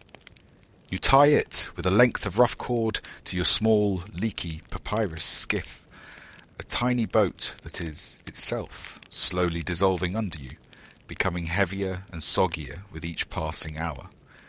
This is not a safe job, not by any measure. You are not alone in this water. You freeze suddenly. You hear a splash, a loud one. To your left, perhaps 20 feet away. You do not move. You stare intently at the ripples spreading across the brown surface. Is it just a large fish breaking the surface? Or is it a crocodile, disturbed by your presence? You wait, your heart hammering against your ribs. The murky water hides everything. The crocodiles are masters of camouflage, silent hunters in their element. The water is their home. You're just a slow-moving, soft-skinned trespasser, a potential meal. You know males from your village who have gone into the marsh and not come out. Their skiffs sometimes found empty, sometimes just gone without a trace. You see nothing. You let out a slow, shaky breath. But the fear is constant.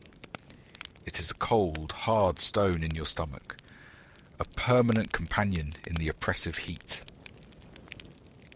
Then, from the deeper water beyond the reed bed, you hear a deep, coughing, grunting huff. A hippopotamus. This is the real terror. You're not a snack for a hippo. You're simply an annoyance, a territorial obstacle. A hippo will overturn your boat, or even bite it in half, just for being in its personal space. They move surprisingly fast in the water. You are harvesting the sacred material, the plant that will be turned into scrolls for the priests to record the eternal words of the gods.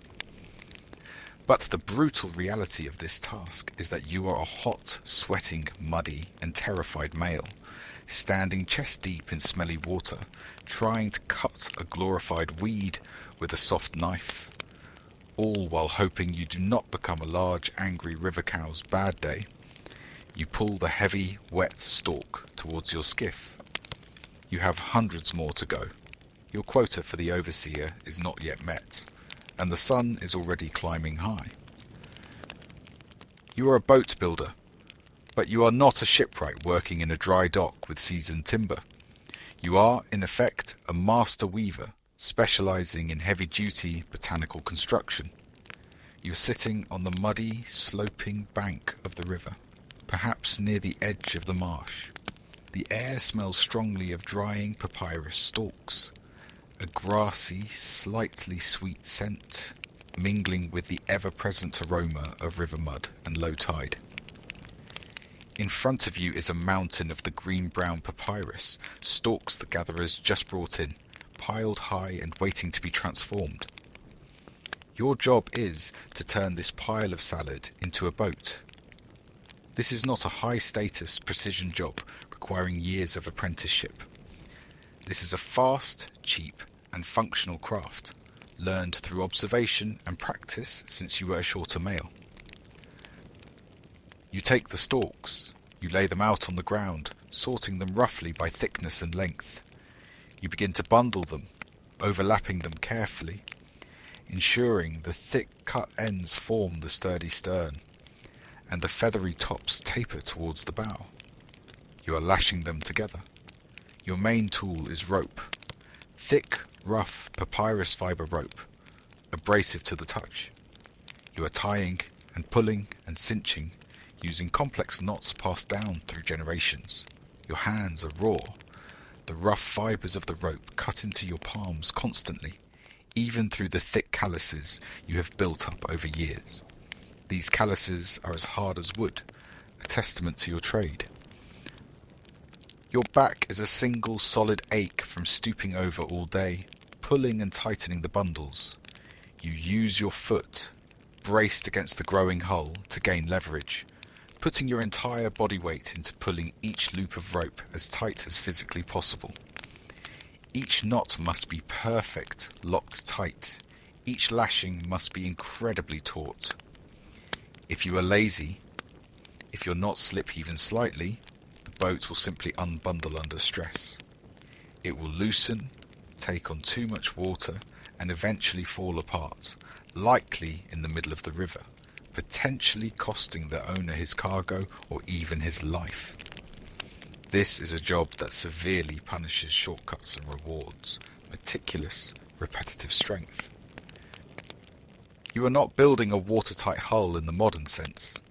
You are building a raft, a very, very well-shaped raft, designed to displace enough water to float, despite being porous. You lash the primary bundles together, pulling them tight, forcing them into a long, curved, slipper-like shape characteristic of Nile skiffs. The bow and stern are curved high, sometimes dramatically so. This is not purely for aesthetic reasons, though it looks elegant.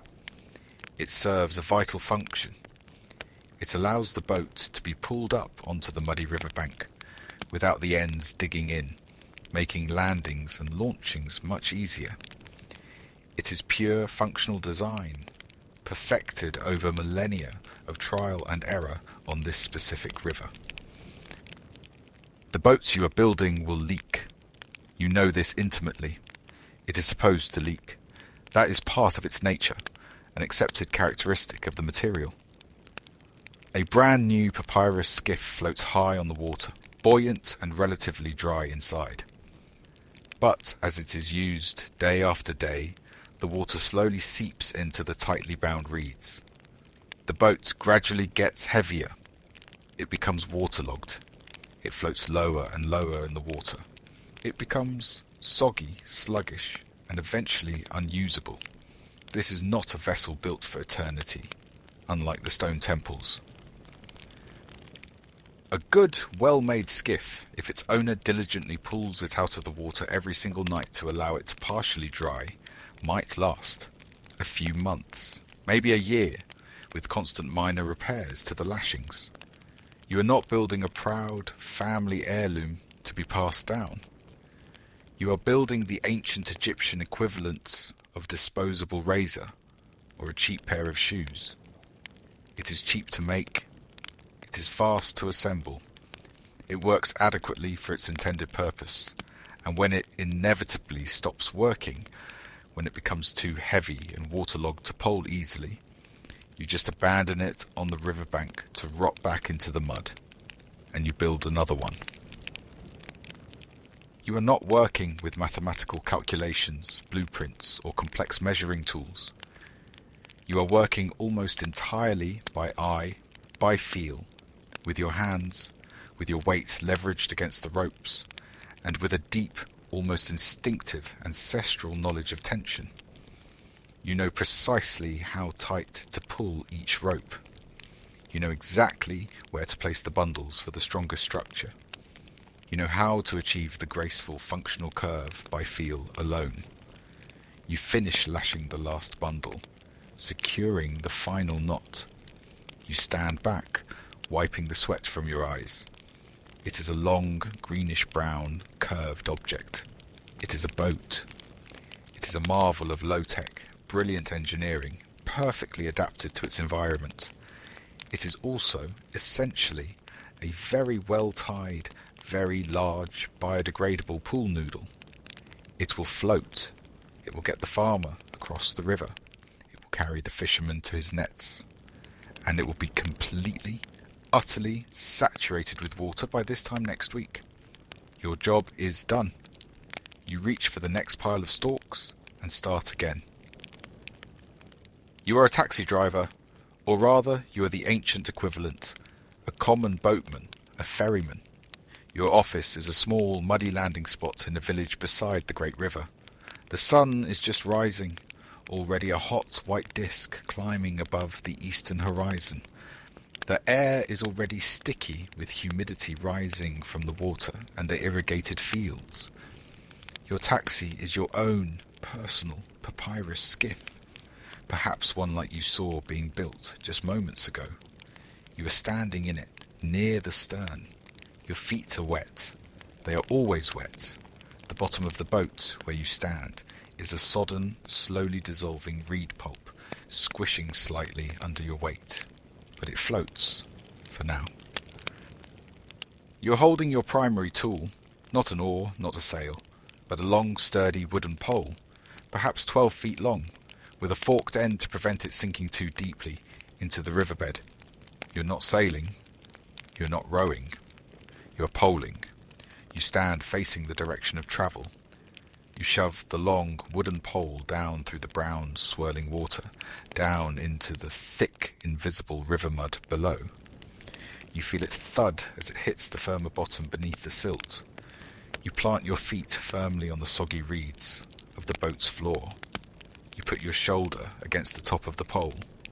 You lean. You put your entire straining body weight into it, pushing the pole backwards. The boat scrapes forward through the water, a few feet, maybe 6 or 7, if the current is not too strong. You pull the pole back out of the mud. Schloop. It makes a thick sucking sound as the riverbed releases it. You quickly walk back to the stern of the small boat, carrying the heavy, wet pole. You plant the pole again in the mud ahead of you. Thud. You lean. Grunt. You push.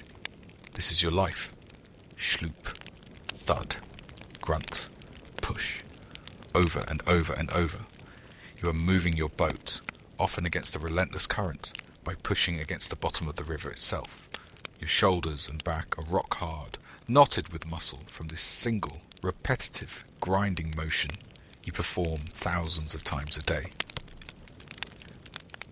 Your passengers are rarely helpful. Today it is a female from the village, going to the market on the opposite bank. She carries a large woven basket containing several live, squawking chickens, adding their noise to the river sounds. Beside her sits a male, going to the next village, who seems to have already enjoyed a significant portion of his daily beer ration, judging by his loud voice and unsteady posture. They are arguing about the price of onions. They are shifting their weight constantly, making the unstable skiff rock precariously.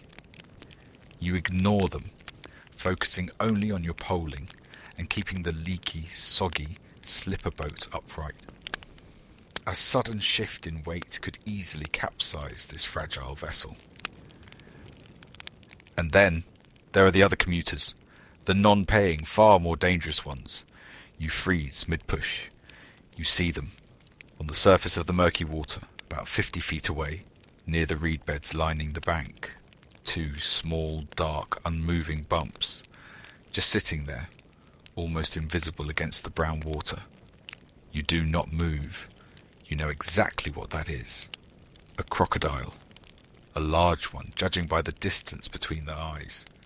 It is watching you, waiting, assessing. You adjust your poling, quietly. You do not splash. You pole very, very gently, angling your skiff away from the two bumps, creating more distance. You are a soft, slow-moving meal, packaged in a very easy-to-open fibre-based container. The fear is a cold, hard stone in your stomach, a familiar clenching sensation. But the crocodiles, while terrifying, are not the real danger. You hear it, a sudden eruption from a dense patch of reeds near the bank ahead, a deep, coughing, explosive grunt, a hippopotamus. Your blood runs cold. A hippo is not the slow, fat, comical animal often depicted. It is the most dangerous animal on the river. It is fiercely territorial. It is incredibly aggressive. And it is huge. A 3-ton wall of muscle and teeth. A hippo will bite your boat, not necessarily to eat you, though they have been known to attack humans, but just to destroy the perceived threat. It will snap your papyrus skiff in half, like a dry twig, just for the crime of being in its path. You pole. You pole as fast as you possibly can, digging deep into the mud, your muscles screaming. You are breathing hard, sweat stinging your eyes. Your passengers are, for once, completely silent, their faces pale. You steer towards the centre of the river, away from the bank where the hippo surfaced. You are the ancient equivalent of an Uber driver. Your car is actively dissolving beneath you. Your passengers are loud and distracting. And the pedestrians are 15-foot long, armoured reptiles, while the other cars are 3-ton angry river tanks capable of crushing you instantly. This is not a gift. This is a brutal, terrifying daily commute. You finally reach the muddy bank on the other side. The female haggles briefly, then gives you a small copper ring. Your payment. You take it. You turn your soggy boat around. You have to go back across. You are a boatman, but you are not your own boss. You do not own your vessel. You are state property, conscripted for service. You are a sailor on a state-run grain barge. Your ship is enormous compared to the papyrus skiffs. It is one of the wooden jigsaw puzzle ships, perhaps 100 feet long. It is a wide, flat-bottomed, floating barn, designed purely for cargo capacity. The deck is not empty. It is a mountain, a literal mountain of golden threshed barley. The grain is not neatly packed in sacks or stored in jars. It is loose. They have simply piled it onto the flat deck, forming a huge shifting golden dune contained by low wooden sideboards. You estimate there are 1,000 tons of it. You are, in effect, sailing a granary down the river.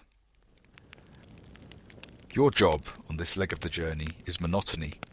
You are going with the current. You are sailing north, downstream, from the vast, green, fertile farms of Upper Egypt near the source, towards the massive, stone, temple complexes and cities like Thebes. The boat moves steadily. It is slow, heavy, and ponderous, carried along by the river's relentless flow. You are not needed for propulsion, only for steering. You are one of perhaps 10 males assigned to the steering oar, not really an oar, but a single massive tree trunk, roughly carved into the shape of a rudder, mounted at the stern. It takes the combined strength of your team to move it. A foreman stands above you, chanting the rhythm to coordinate your efforts. Pull, ha, pull, ha. You and the team, leaning together, pull on the thick ropes attached to the tiller. The massive oar moves, just a few inches. The ship, responding sluggishly, slowly corrects its course. avoiding a shallow patch or following the curve of the river. This is your entire day, hour after hour. Pull. Ha! Your muscles burn with the strain. Your hands are calloused from the ropes. You sleep on the deck. There are no cabins. You simply roll out your reed mat directly on the pile of grain. The air is thick with grain dust. It is a fine, yellow, itchy powder that gets into everything. It is in your eyes, making them red and sore. It is in your nose, making you sneeze constantly. It is in your throat, making you cough. You eat your lunch, a hard, dry barley cake provided as rations, and it tastes inevitably like more barley. The dust coats your skin, mixing with your sweat to form a gritty paste, and you are watched, constantly, under a small linen awning erected in the stern for shade, sits a scribe. He is not steering, he is not pulling ropes, he is watching and counting. He has his papyrus sheet spread before him. He has his palette of black and red ink. He is the real captain of this vessel. He is the accountant. His sole job is to make sure that the exact amount of grain that was loaded onto the barge at the start of the journey is the exact amount that is unloaded at the destination. He measures the height of the grain pile several times a day. He watches the crew constantly. You are sailing on a floating mountain of food. You are surrounded by food, enough to feed a city, and you are strictly forbidden from touching it. Stealing even a single handful of grain, a mouthful of the pharaoh's barley, is a serious crime, punishable by beatings or worse. You are essentially a delivery driver in a truck made entirely of sandwiches, and you are forbidden from taking even a crumb. The journey north takes weeks. You pull your oar when needed. You breathe the inescapable dust. You sleep on the shifting grain. You are watched constantly by the scribe. It is the most boring, tedious, repetitive, and itchy job on the Nile. And then you finally arrive at Thebes. The great temple looms. You maneuver the heavy barge towards the stone quay. You unload. Teams of labourers arrive with baskets, swarming over the barge, scooping up the grain, carrying it away to the temple granaries. The mountain of grain shrinks, disappears. The barge floats high in the water again. And now, you have to go back. You have to go south. You have to go against the current. This is the real work. This is where the monotony ends and the grueling labour begins. You raise the sail, a single huge square linen sail mounted on a wooden mast. The north wind, the prevailing wind that blows southwards up the Nile Valley, conveniently opposing the current, catches it. The boat begins to move, slowly fighting its way upstream. But what happens if the wind dies? The wind inevitably dies. The sail goes slack. The boat loses momentum, stops, and then begins to drift backwards, pushed relentlessly downstream by the powerful current you rode north so easily. The foreman shouts, a new command, one you dread. You and 50 other males from the crew, you jump off the boat into the shallow, murky water near the bank. You splash through the mud until you reach the firmer ground of the riverbank itself. A thick, heavy papyrus rope is thrown to you from the deck. You grab it. You put the rough loop over your shoulder. You lean forward, digging your heels into the mud. You and the 50 other males strung out along the rope like beads on a string. You become mules. You are a human engine. You are towing the massive, empty wooden barge by hand, step by painful step, against the relentless current. Your feet slip and slide in the thick, sucking river mud. The sun beats down mercilessly on your back. The rough papyrus rope cuts deeply into the skin on your shoulder, leaving a raw, red burn.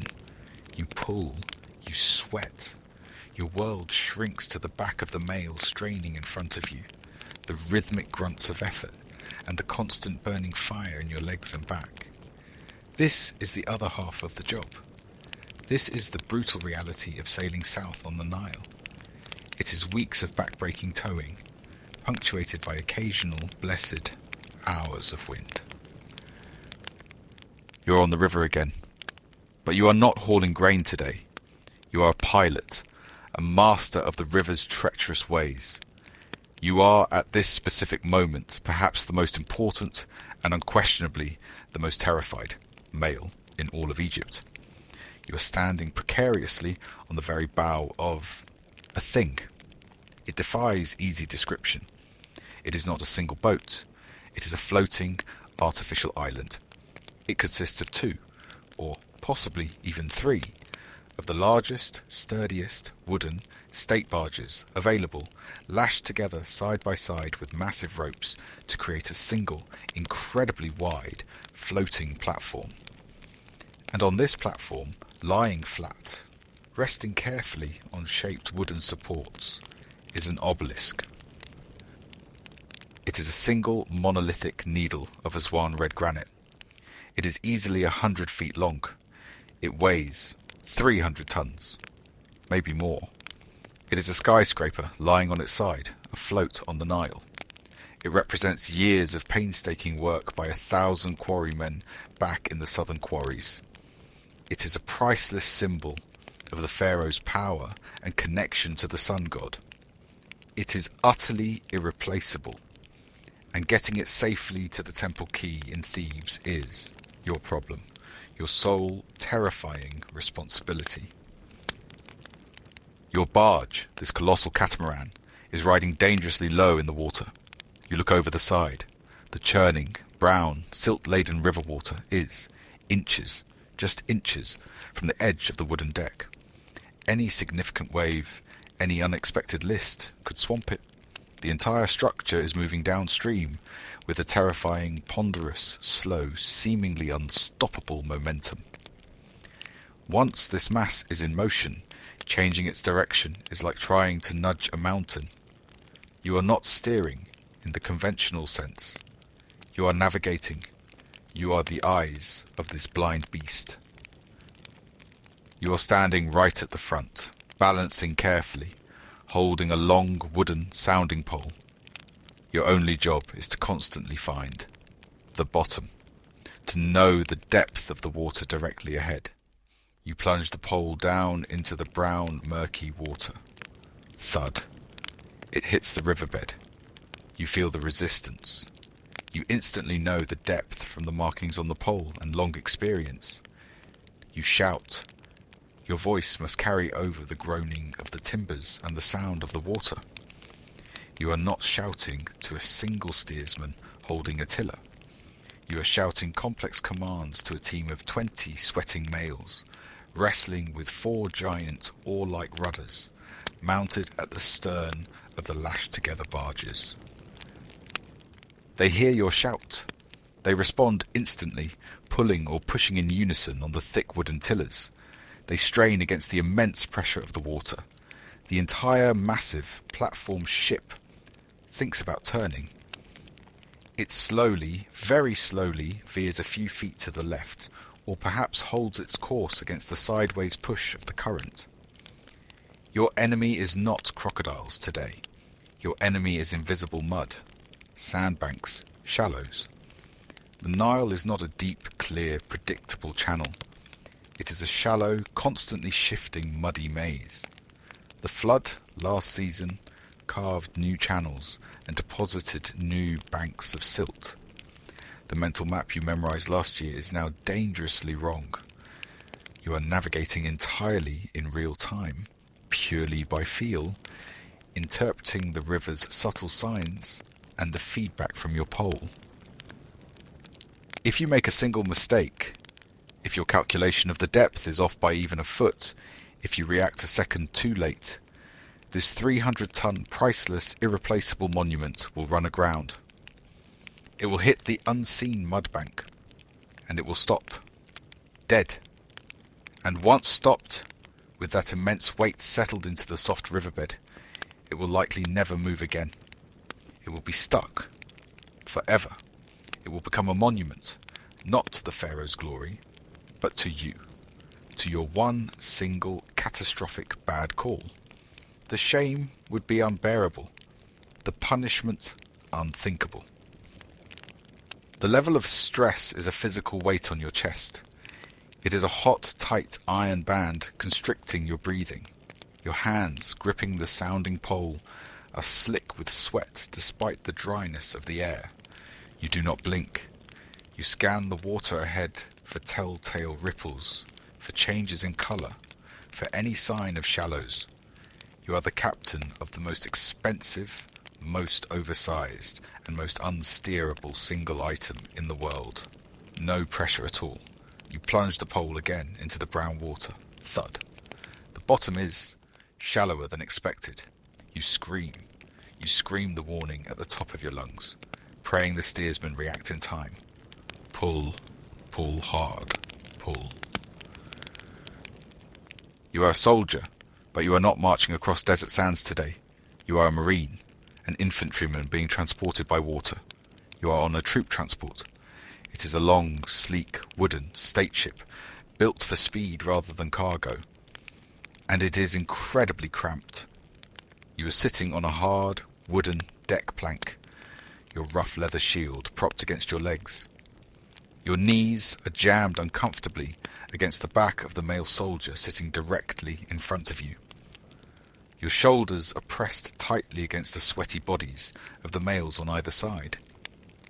There are 200 of you packed onto the open deck of this boat. You cannot move.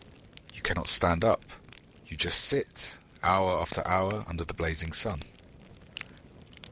The brutal reality that defines this experience is the smell. It is overwhelming.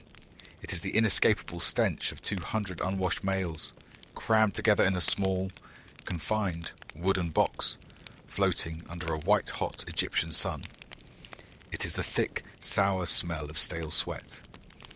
It is the pungent aroma of dried fish, onions, and garlic, the standard military rations, emanating from breath and bodies, and permeating everything is the foul smell of the open latrine bucket, placed discreetly, but not discreetly enough, in the stern.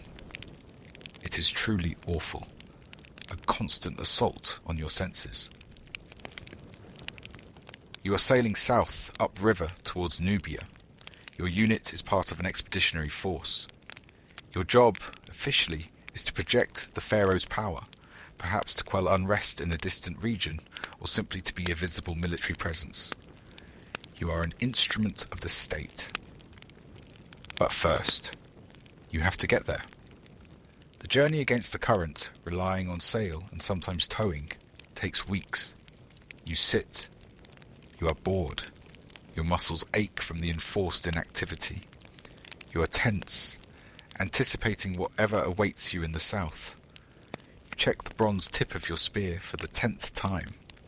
You check the leather straps on your large cowhide shield again. There is nothing else to do but wait and endure. The male sitting shoulder to shoulder next to you is coughing. A dry, hacking, persistent cough that shakes his whole body. He is obviously sick. You try to press yourself away from him, to create even an inch of space, but there is nowhere to go. You are trapped in this tightly packed mass of humanity. This is not a glorious conquering army on the move. This is a floating petri dish, a perfect environment for sickness to spread like wildfire through the ranks. And then, as the river widens in certain stretches, becoming more like a lake, the wind picks up. The boat, designed to be sleek and fast, begins to rock significantly. Not just gently flowing with the current.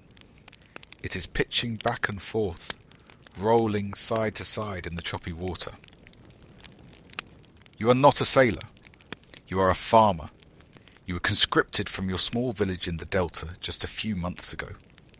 You have never been on a boat this big, this far from land, moving this fast. Your stomach lurches with the motion. You feel a cold sweat break out on your forehead. You are seasick, violently seasick. On a river, you lean desperately over the low wooden side of the boat. You are unwell. The fearsome, conquering warrior of the pharaoh is green. He is sweating. He is utterly miserable, focusing only on not embarrassing himself further. The male next to you coughs again, seemingly oblivious. The male in front of you groans and leans over the side himself. This is not a glorious military procession filled with heroic purpose.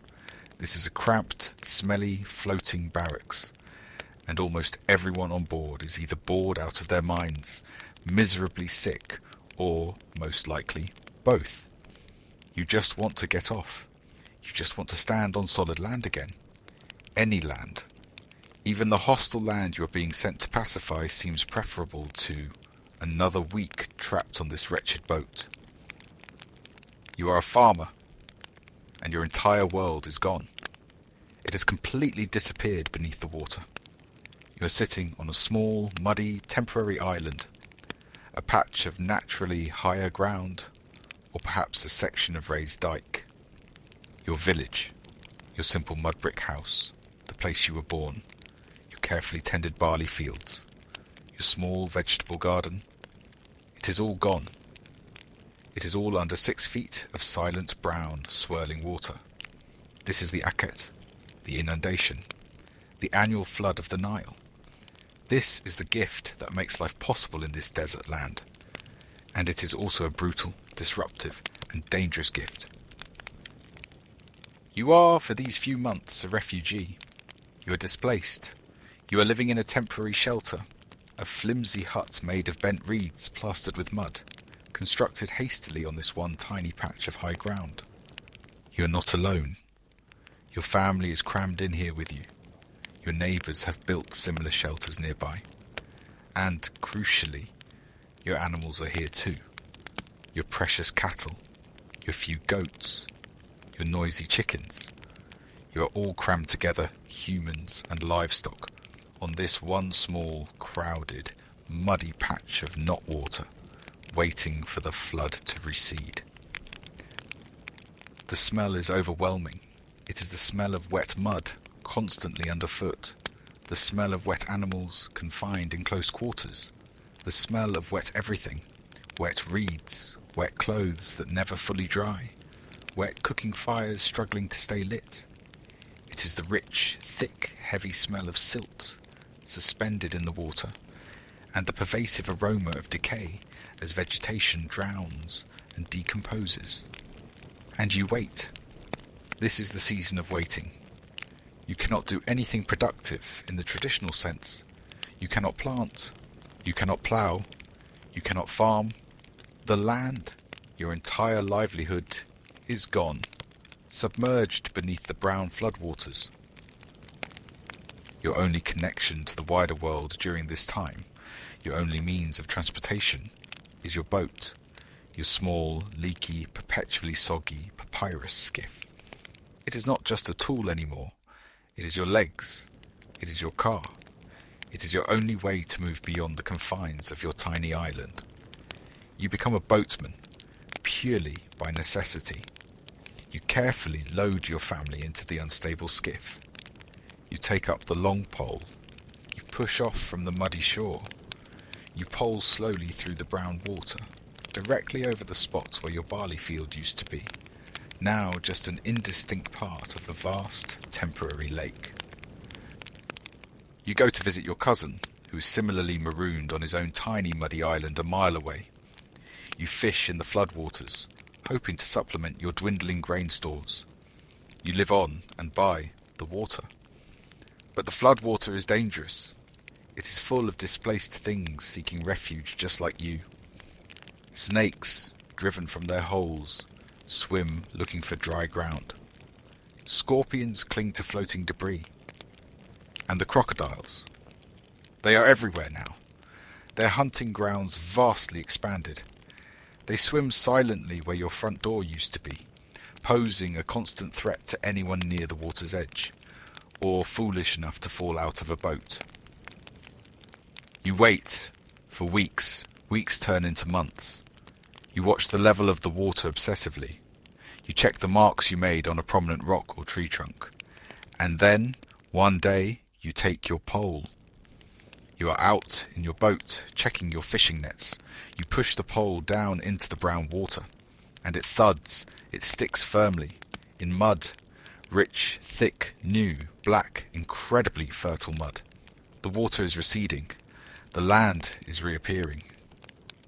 The gift of the flood has been delivered, leaving behind a fresh layer of life-giving silt. The brutal, scary, boring and smelly wait is finally over. The brown sea is gone, and it has left behind life, potential, the promise of a new harvest. It is time to get off your boat. It is time to get back to work, rebuilding your house, replanting your fields in the rejuvenated soil. The boatman's life recedes as the farmer's life returns. The boatmen of the Nile were everyone. They were not a single class, a distinct profession easily separated from the rest of society. They were the farmer, forced by the rhythm of the river itself to become a sailor each year when the world became water. They were the priest, not floating serenely, but forced to become a human mule, straining on a rope for the glory of his god during festivals. They were the soldier, usually marching on land, but rendered sick and cramped when packed into floating barracks for riverine campaigns. They were the highly specialized pilots, terrified into perfect focus by the immense responsibility of guiding a single priceless stone monument down the treacherous waterway. They were the carpenter, solving an impossible puzzle, stitching together ships from inadequate scraps of wood, using sheer ingenuity. They were the papyrus cutter, braving crocodiles and hippos in the marshes, and the boat weaver, turning those reeds into disposable, essential vessels. The Nile was not simply a passive gift. It was an active force. It was a tyrant during the flood, a demanding taskmaster during low water. It was the ultimate provider, delivering fertile silt and serving as the primary highway for all commerce, communication, and control. It was the central artery that pushed life and mandated work through the entire elongated kingdom, from the southern cataracts to the northern delta. The civilization was not built primarily on stone, though the stone monuments remain. It was built on the river's mud. It did not move efficiently on wheels. The wheel was barely used for transport. It moved on water. The brutal, fundamental reality is that every single Egyptian, from the pharaoh in his ceremonial barge to the poorest farmer poling his dissolving skiff, was, in some essential way, a boatman, utterly dependent on and shaped by the great, brown, dangerous, life-giving river. The priests who served the pharaohs. We have this idea of the Egyptian priest. We picture a serene, mystical, bald male in a clean, white linen kilt. We see him standing in a sun-drenched temple, his arms raised, chanting ancient magical words to the gods. We think of him as a keeper of secrets, a wizard, an all-knowing spiritual guide, a direct line to the divine. But the truth is, the priesthood of ancient Egypt was, for the most part, a job. It was a massive, state-run corporation, arguably the largest and wealthiest institution in the land, rivaling even the pharaoh himself at times. It was a complex bureaucracy with intricate hierarchies and specialized roles. And the daily reality for most priests serving within its vast structure was not filled with magic or profound spiritual communion.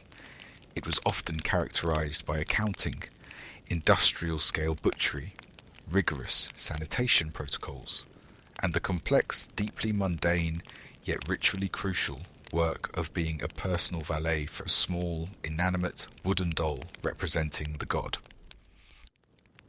We are not here for dry academic lecture filled with dates and king lists and complex theological arguments. We are just here to take a slow, immersive, sensory walk through a world that is long, long gone. We are going to push past the towering golden shrines and the thick, sweet clouds of incense.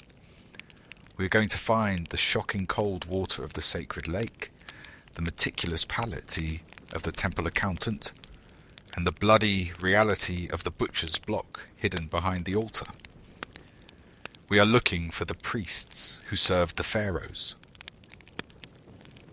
You are cold. It is the first sensation that penetrates your sleep-fogged mind.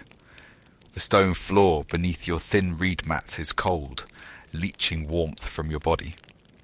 It is 3 hours before dawn, and the desert night has stripped all the heat from the air and the massive stone structures of the temple complex. You are a new recruit, just accepted into the ranks as a wob priest, which literally means a pure one, a state you are far from achieving at this moment.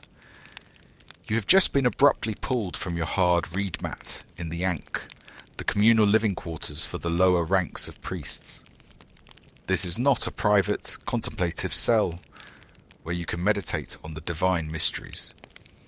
It is a long, utilitarian, mud brick room, essentially a barracks, that you share shoulder to shoulder with 15 other novice males, who are all, like you, cold, disoriented, and trying desperately not to shiver in the pre-dawn chill.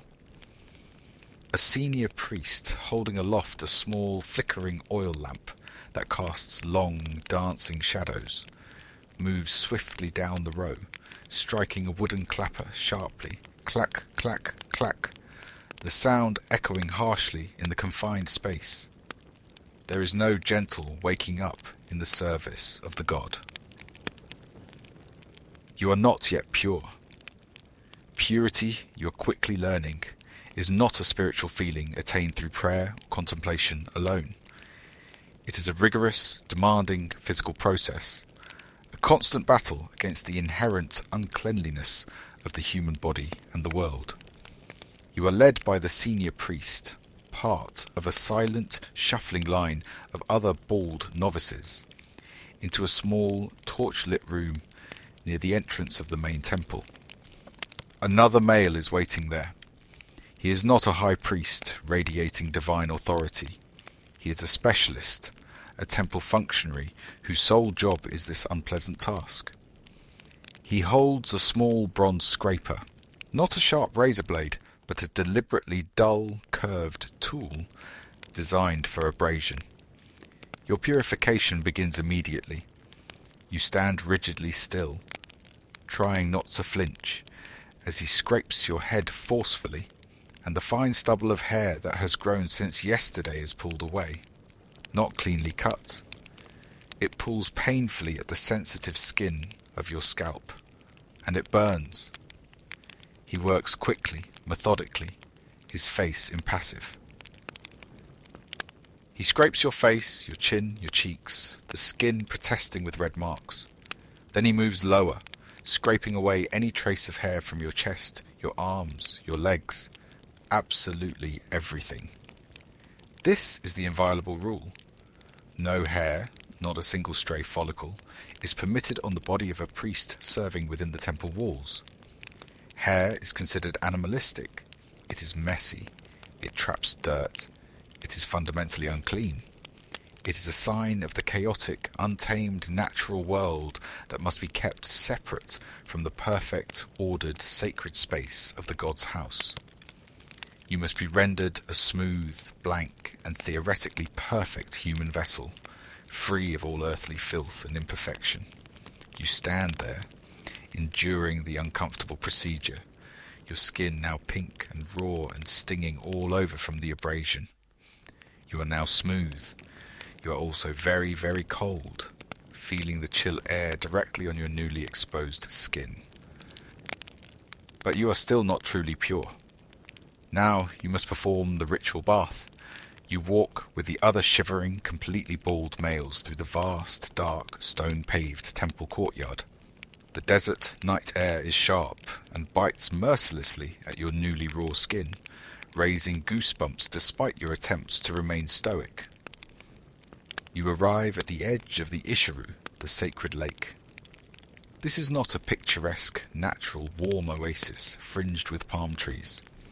It is a massive, man-made, precisely rectangular, stone-lined pool, an architectural feature of the temple complex itself.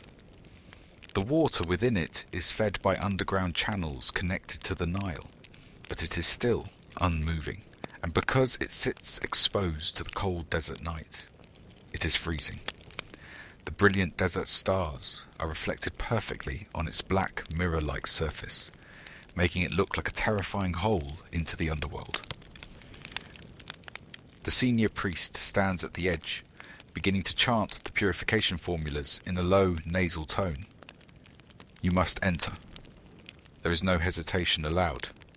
You step down the cold stone stairs into the black water, and the shock of the intense cold stops your breath instantly. It feels like a physical blow to your chest. You must plunge completely beneath the surface, 4 times, symbolizing purification from the 4 corners of the earth. You force yourself under, the freezing cold enveloping your entire body, a crushing liquid weight that seems to squeeze the air from your lungs. You come up, gasping desperately, your lungs burning, shivering uncontrollably. You force yourself under again, the second plunge almost harder than the first. You come up. You are now finally fully awake. You are now, ritually speaking, clean. You stumble out of the pool, your body shaking violently and uncontrollably, your teeth chattering so hard you can feel the vibrations in your jawbone. You are given your required uniform. It is a single kilt, freshly woven from clean white linen. It feels impossibly thin and flimsy. It is also cold from the night air, and it sticks uncomfortably to your wet, raw skin, offering absolutely no warmth or protection against the pre-dawn chill. This simple linen kilt, itself a product of the temple's vast agricultural estates and weaving workshops, is your only garment. You are pure, at least according to the ritual requirements. And now, finally, your holy work for the day can begin. A senior priest, his face completely impassive, seemingly unaffected by the cold, hands you a broom. It is not a symbol of humility. It is a tool for your first job. The broom is a rough bundle of stiff reeds, bound tightly together with papyrus cord. Your assigned task is sanitation. You and the dozen other newly purified Wab priests are the temple's janitorial staff. You begin the mundane, repetitive task of sweeping the vast stone floors of the main temple courtyard. You work in the deep darkness, hours before the sun will even touch the horizon. The only sound is the rhythmic scraping shh, shh, shh of your reed brooms moving across the cold, smooth stone pavers, echoing slightly in the immense, silent space. You are sweeping away the fine layer of dust that settled overnight. You are sweeping away the yellow desert sand that the ever-present wind blew in over the high enclosure walls. You are sweeping away the white streaks left by the birds that roosted high up on the capitals of the massive columns. This is not magic. This is not mysticism. This is basic sanitation, performed with ritual exactitude. The temple is the physical house of the god on earth, and the god, you are constantly reminded, detests any form of mess or disorder. The path he might theoretically walk must be kept perfect, free of debris. You are a pure one, a holy man in training, a servant of the great god Amun-Ra.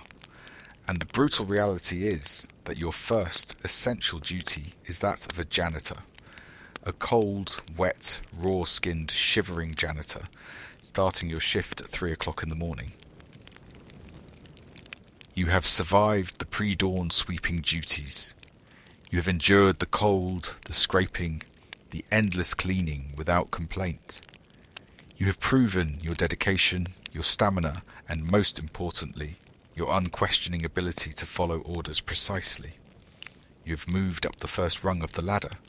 You are no longer a simple wob priest, assigned only the most menial tasks. You are now a hemnetja, a servant of the god. This is the real job, the one that grants access closer to the divine, the one with actual status within the temple hierarchy. It is still 3 hours before dawn. You have already endured the full body scraping ritual. You have already performed your 4 agonizing plunges into the black, cold waters of the sacred lake. You are standing, shivering slightly, in your clean, thin, white linen kilt. But now, when the senior priest approaches, you do not pick up a broom. You follow. You walk in silent, measured, barefoot steps directly behind the hemnetja tepi, the first servant of the god, the high priest himself. You are his chosen assistant for the morning ritual. You are carrying the sacred kit, a small, highly polished, dark wooden box inlaid with ivory patterns, containing the god's personal grooming items. You walk into the main temple building. It is vast and utterly dark, save for the single lamp carried by the high priest. You enter the great hypostyle hall, and you are immediately swallowed by its immense scale. It feels like entering a forest of stone at night. The 134 massive columns rise up like giant, silent tree trunks, their tops disappearing into the absolute blackness far above your head. The air is perfectly still and feels even colder than the open courtyard, trapped within the massive stone structure. The only sound in this entire, vast, silent stone world is the faint, rhythmic slap, slap, slap of your bare feet and the high priest's bare feet on the highly polished stone floor. The sound echoes eerily in the immense space, making it seem as though unseen figures are walking alongside you in the darkness. You are not allowed to speak. You are not allowed to cough. You are not even allowed to clear your throat. You must be a silent, unobtrusive, moving shadow, utterly focused on your task.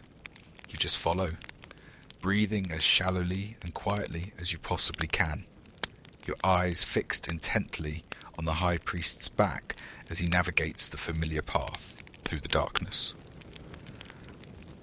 You walk through hall after hall, each one seemingly darker and smaller, and more restricted than the last as you penetrate deeper into the temple complex. You pass through doorways guarded by statues, whose forms you can only dimly perceive in the lamp's glow. You are moving deeper into the sacred heart of the temple, towards the place where the god himself resides. You finally arrive. You are standing before the Jezeru, the Holy of Holies. It is not a vast, sunlit hall designed to inspire awe in worshippers. It is a box. A small, utterly plain, dark granite room, completely windowless, constructed from single massive blocks of precisely fitted stone. It is profoundly silent. It smells intensely of old incense, a thick, sweet, woody aroma that represents perhaps 1,000 years of accumulated daily offerings. The smoke trapped forever in the cold, porous stone. In the exact center of this tiny, dark room stands the naus, the shrine. It is a tall, narrow, gilded wooden cabinet, almost like a standing closet. Its double doors are sealed shut. They are securely tied with a single, thick linen cord, and that cord is held firmly in place by a large, wet lump of Nile clay, which has been stamped multiple times with the official, patterned seal of the temple hierarchy. This confirms that no one has entered since the doors were sealed after yesterday's ritual. The high priest steps forward and begins to chant, his voice a low, nasal, monotonous drone that seems to make the very air in the small stone room vibrate. He carefully breaks the clay seal, the small pieces falling silently onto the stone floor. He meticulously unties the linen cord. He grasps the small handles and pulls the heavy, wooden, gilded doors. open. They creak loudly in the utter silence. Inside, revealed in the faint, flickering, unsteady light of the high priest's oil lamp, is the god, Amun-Ra. He is not a towering, blinding figure of light and divine energy as depicted on the temple walls outside. He is a statue. It is barely 2 feet tall. It is carved from some dark, ancient wood, which is entirely plated in hammered gold leaf that gleams softly in the lamplight. It has wide, staring eyes made of inlaid, polished white calcite and black obsidian. It is a doll. A very old, incredibly valuable, and supremely important doll, believed to be the vessel for the god's spirit on earth. And you are its personal butler.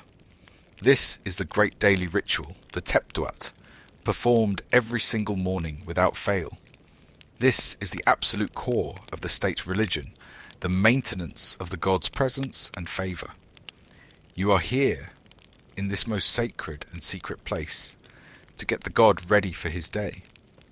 The high priest steps forward reverently and begins the prescribed sequence of actions. Your job is to assist, to present the required items at the exact moment in the correct order. You open the polished wooden kit you have been carefully carrying.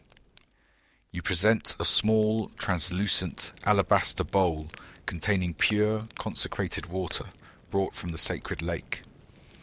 The high priest dips a folded piece of fresh, white linen into the water.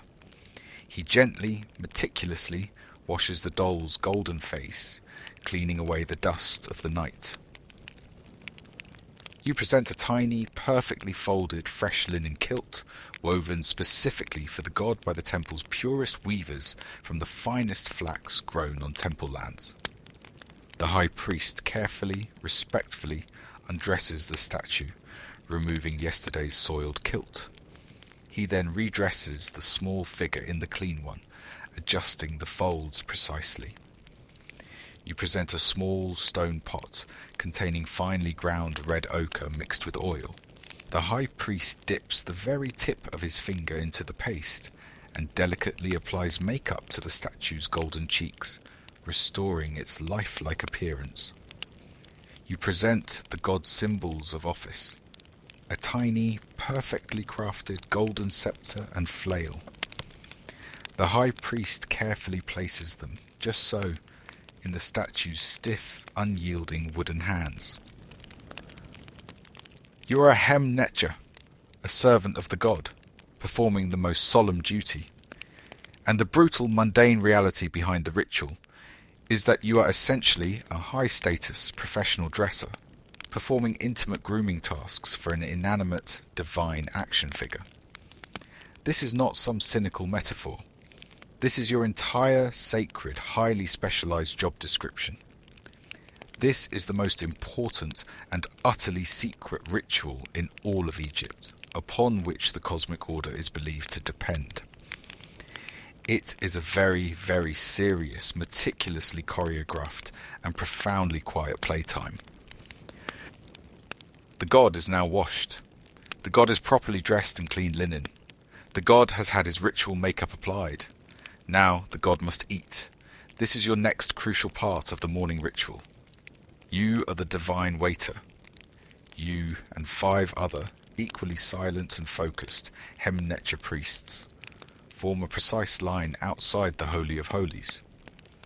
You begin to bring in the god's breakfast offering. This is not a symbolic wafer or a sip of wine.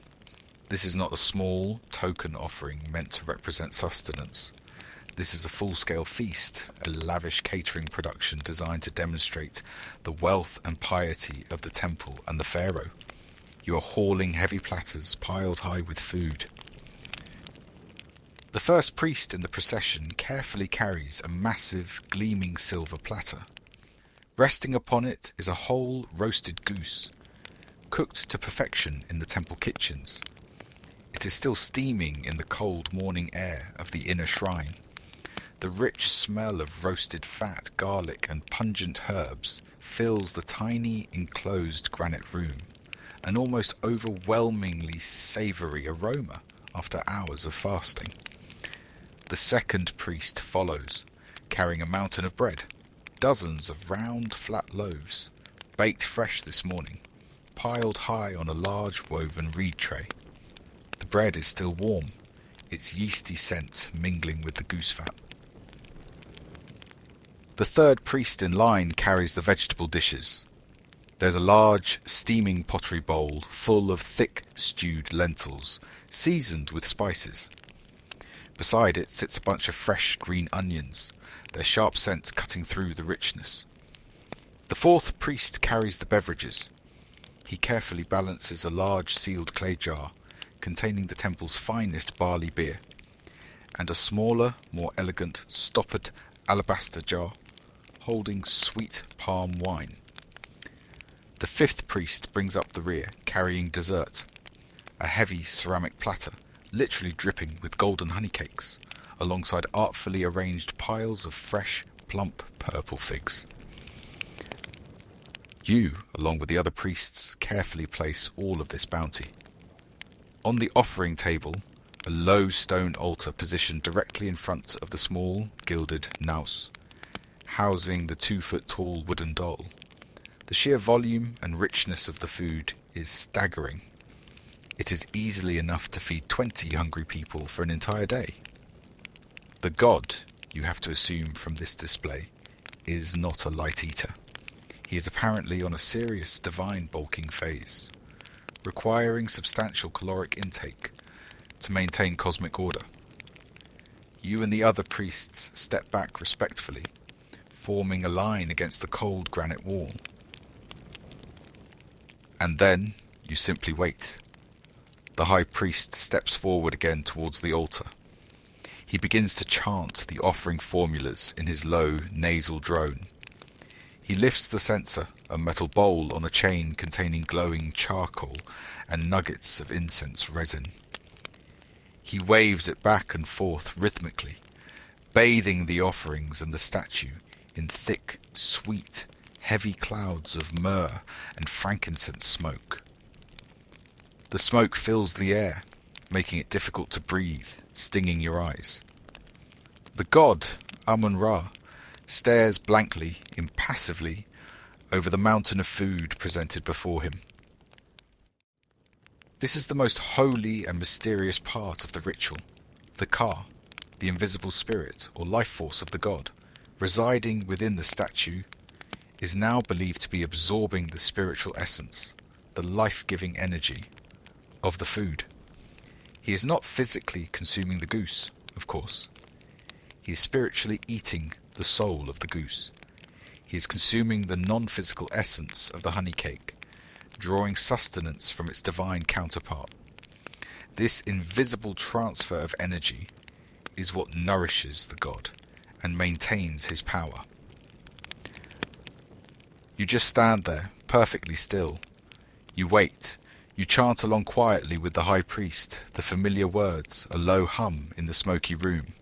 You try your best not to breathe in the choking, acrid smoke too deeply. You try very, very hard not to stare too obviously at the beautifully roasted, steaming goose sitting just a few feet away. Your own stomach rumbles loudly in the silence. You have not eaten since yesterday afternoon, and you are still cold and damp from your 3:30 a.m. bath in the frigid lake. The smell of the food is almost unbearable. After a period that feels like an eternity, perhaps an hour, of this silent standing, chanting, and invisible divine consumption, the god is declared, by ritual formula, to be finished with his meal. His Ka is satisfied. He has spiritually eaten his fill. The high priest chants the final prayer of gratitude and dismissal. He respectfully closes the gilded doors of the naos. He carefully reties the linen cord. He presses a new lump of wet clay firmly onto the knot, ensuring the shrine remains sealed until the next morning. And now comes the real ceremony, at least from your perspective. The Ver Sekamu, the reversion of offerings. This is the part of the job you actually look forward to. You and the other Hem-Netcher priests step forward and efficiently take the food. All of it. The goose whose soul has been consumed. The bread whose essence has departed. The beer whose spirit has been drunk. The energetically depleted honey cakes. You carefully lift the heavy platters and jars and haul it all back out of the dark, smoky shrine, retracing your steps through the silent temple halls. Where does this vast quantity of slightly used divine food go? It goes directly to the priest's kitchen, a bustling area behind the main sanctuary. There it is divided up according to rank and seniority. It is your lunch. This is, quite literally, your salary. You are paid for your holy service in divine leftovers. This entire elaborate, costly, daily performance is not primarily a sacrifice in the sense of destruction. It is a highly efficient catering operation.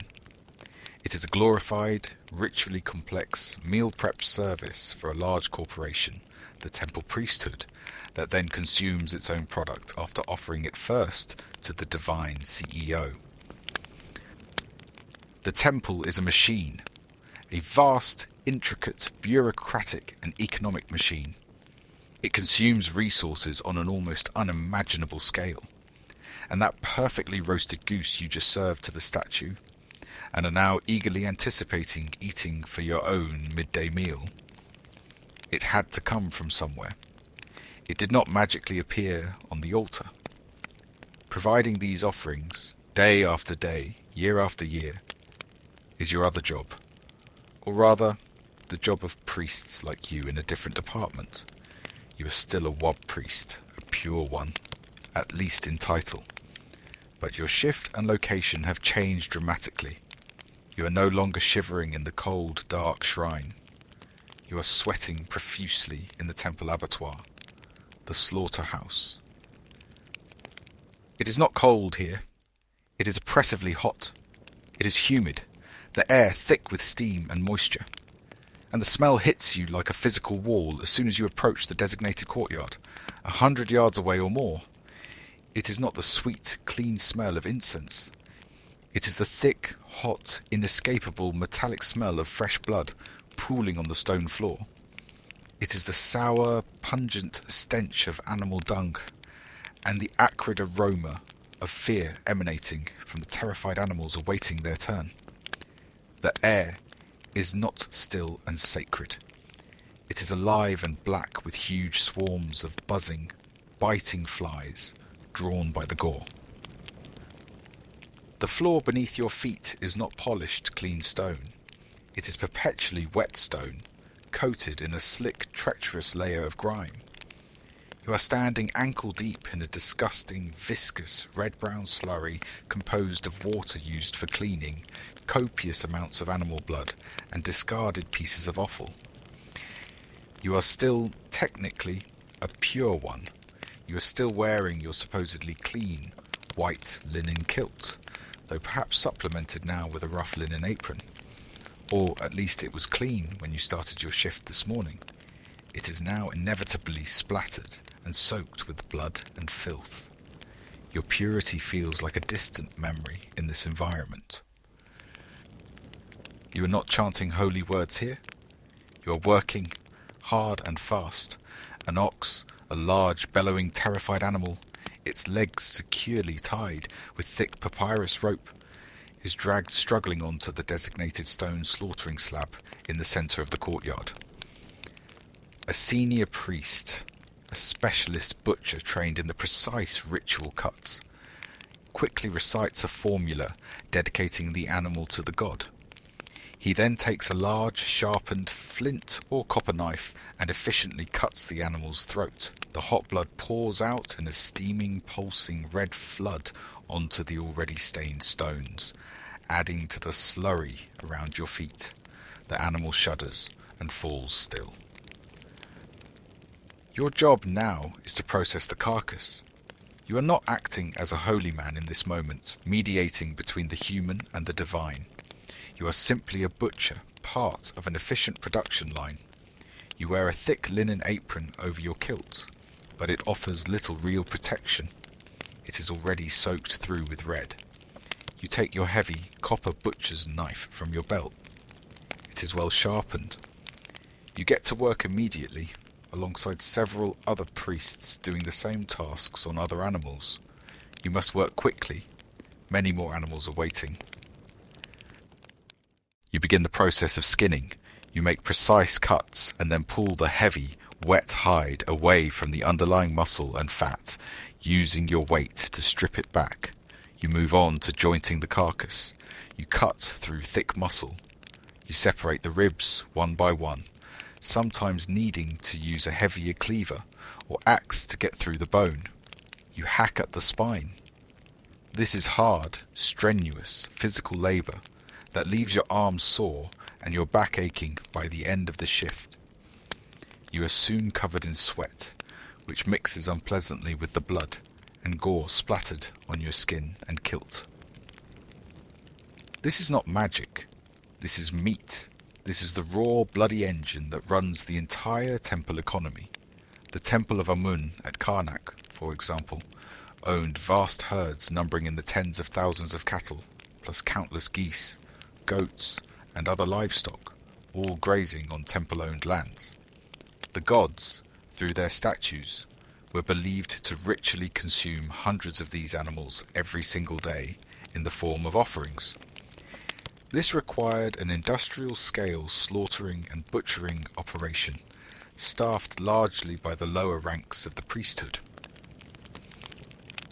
You skillfully cut the best portion, the foreleg or thigh, known as the kepresh. This choice part, representing the strength and vitality of the animal, is carefully set aside. This specific piece goes to the altar in the inner shrine. This is the portion reserved exclusively for the god's spiritual consumption. The rest of the animal, all of it, the ribs, the flanks, the neck, the lesser cuts, this becomes part of the temple's internal redistribution system. It goes to feed the thousands of priests, administrators, weavers, potters, bakers, brewers, janitors, guards, and hundreds of other specialized workers, employed full-time by the vast temple corporation. You pause for a moment, straightening your aching back. You raise a blood-slick arm to wipe the stinging sweat and the persistently buzzing flies from your face.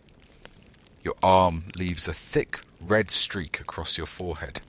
You look down at the growing pile of dissected meat beside you, then at the waiting line of nervous cattle. This is your holy work today. You are a pure one, and you are covered, head to foot, in guts and blood. This is the brutal, visceral reality behind the serene facade of the daily divine offering. You, however, are not a butcher. You avoided that particular career path within the temple structure. You are also not a doll dresser, performing the intimate rituals in the freezing pre-dawn shrine. You are smart. You are educated. You are one of the fortunate few selected, perhaps due to family connections or demonstrated aptitude, to attend the Per Ankh, the House of Life, the Temple Scriptorium, and Centre of Learning. You can read the complex patterns. You can write them fluently. More importantly, in the context of the temple's administration, you can make the numerical marks accurately, and you can calculate sums, fractions, and volumes. So you get the real, high-status, clean-hands job. You are not cold and shivering in the sacred lake. You are not hot and bloody in the abattoir. You are sitting. You are a sesh, a scribe. Specifically, a scribe priest, combining literacy with priestly rank. Your temple, your personal workspace, is a small, relatively quiet mud brick room off one of the administrative courtyards. Your altar is a low, scarred, wooden table. Your holy tools are a long, thin reed brush, its tip chewed to the perfect fineness. A smooth, rectangular stone palette with two hollowed-out depressions holding cakes of dry ink. One black made from soot, one red made from ochre. a small pottery cup of water for mixing the ink, and a neat stack of pale yellowish papyrus sheets, pressed and dried river reeds ready for use.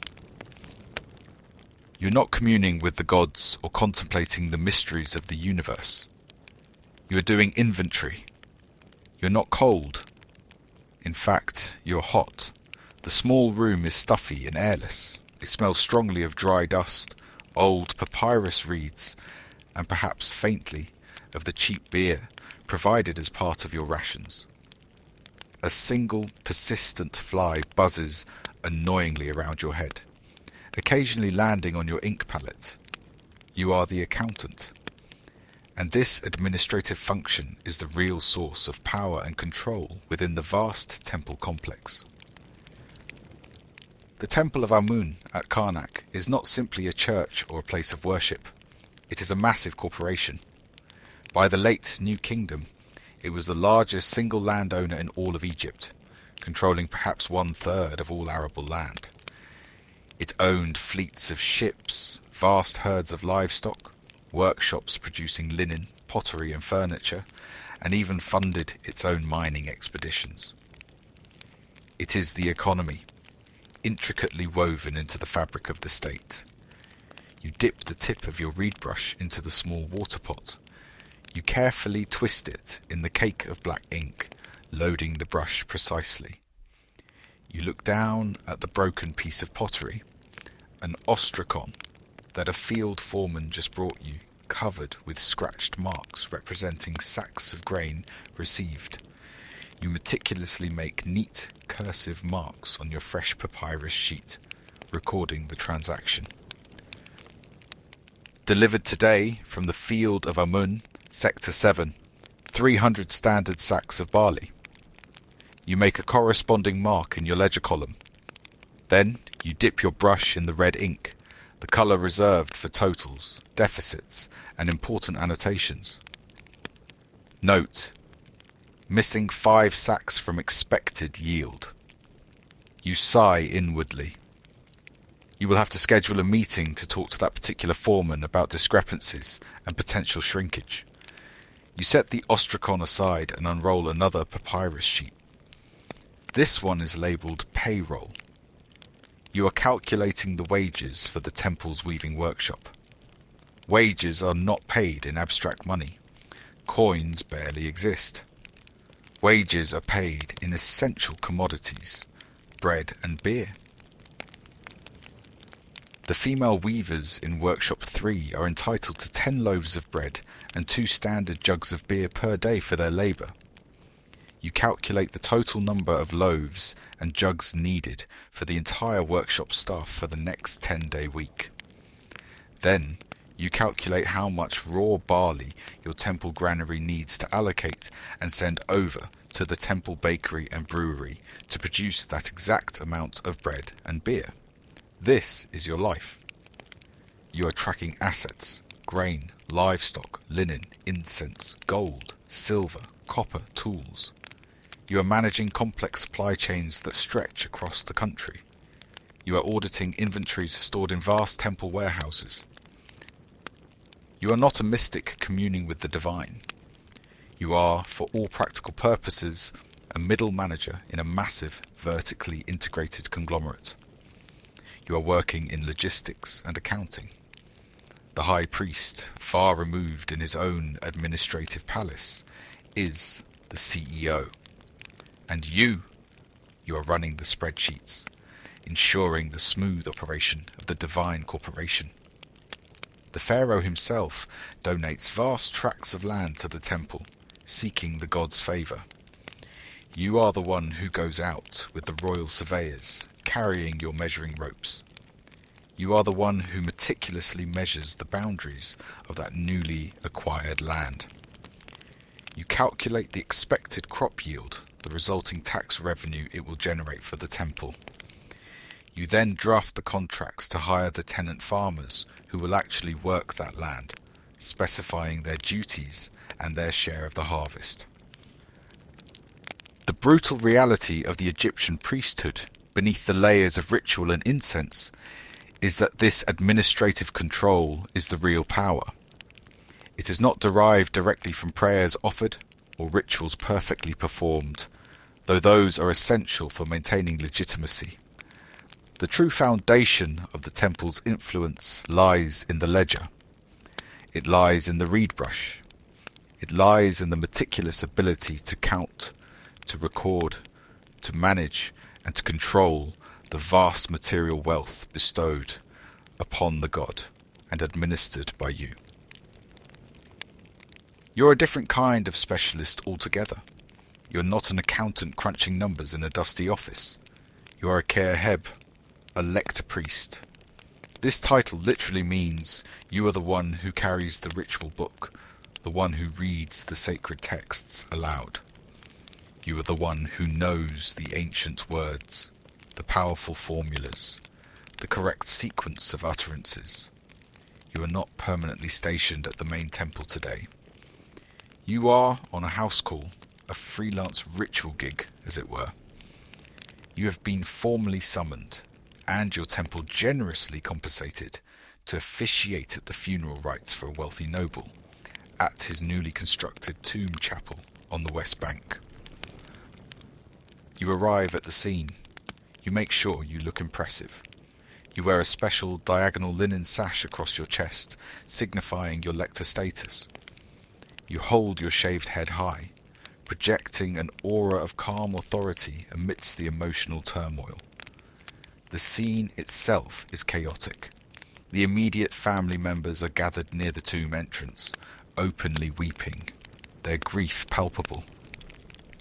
Further back, a group of professional female mourners hired for the occasion are putting on a dramatic performance, wailing loudly, tearing at their simple blue robes, throwing handfuls of dust and dirt over their heads and shoulders. It is a loud, almost overwhelming public display of sorrow, considered essential for a proper upper-class funeral.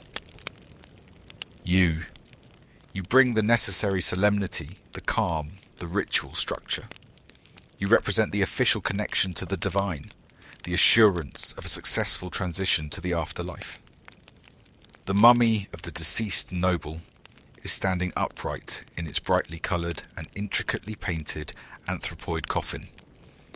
It has been propped up carefully by attendants directly in front of the sealed tomb entrance. It is your specific job, as the Kerheb, to ritually activate the mummy, to prepare it for its journey and existence in the underworld. You clear your throat, recalling the ancient words precisely from years of memorization. Physical scrolls were often too cumbersome or valuable to bring to every single funeral. You begin the long, complex chant known as the opening of the mouth ceremony. Your voice is carefully modulated, low, deep, resonant, and slightly nasal, the traditional tone for reciting sacred texts. You pronounce every ancient syllable with perfect clarity and rhythm. The words themselves are incredibly ancient, passed down through generations of priests.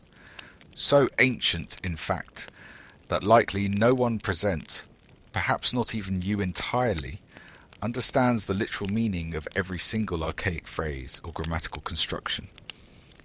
But that is not truly the point. The point is the sound itself, the vibrational quality of the sacred language, the authority imbued by its antiquity, the sheer power believed to reside in the correctly spoken formulas. You are, in this role, primarily a performer. You are a highly trained spiritual technician, executing a complex procedure according to strict protocols. You lift the sacred implements required for this specific ritual, carefully unwrapping them from their linen covering. You hold the adze, a specially carved tool shaped like a woodworker's adze. You hold the serpent head tool. You hold the calf's leg tool, an implement shaped like the foreleg of a calf. You approach the motionless painted mummy case. You chant the correct phrase associated with the mouth. You gently, ritually, touch the tip of the adze tool to the painted lips on the coffin's face. I open your mouth, you intone, that you may speak again in the afterlife. The family members gathered nearby gasp audibly. They watch with rapt attention, fully believing that you are enabling their loved one to communicate in the next world. You continue the ritual sequence. You touch the painted eyes with another specific tool. I open your eyes, you chant, that you may see the path ahead. You touch the ears. I open your ears, that you may hear the calls of the gods. You are not, from a modern perspective, a magician performing supernatural feats. You are essentially providing IT support for the deceased's transition to the afterlife. You are the spiritual geek squad for the car and bar, the different aspects of the soul. You are ritually turning on the dead noble's spiritual hardware. You are installing the necessary software for navigating the complex landscape of the underworld, ensuring all systems are go for eternal life. This is a crucial technical service, ensuring the deceased can function properly in their next existence. You complete the lengthy sequence of chants and ritual touches. You solemnly bow your head. The family members express their profound gratitude, relieved that the essential rites have been correctly performed. The noble is now ready for burial. You have successfully done your job. You discreetly collect your payment from the head of the family, a small but satisfyingly heavy sack of silver rings, destined for the temple treasury. It was a good house call indeed. You are yet another kind of priestly specialist, one whose work is far removed from both the public rituals and the administrative bustle. You are an Imi unit, a watcher of the hours. You are the temple's resident mystic astronomer, the one who reads the patterns of the stars, interprets their movements, and maintains the sacred calendar. The brutal reality behind this esoteric title, however, is that your primary function is simply to be a clock.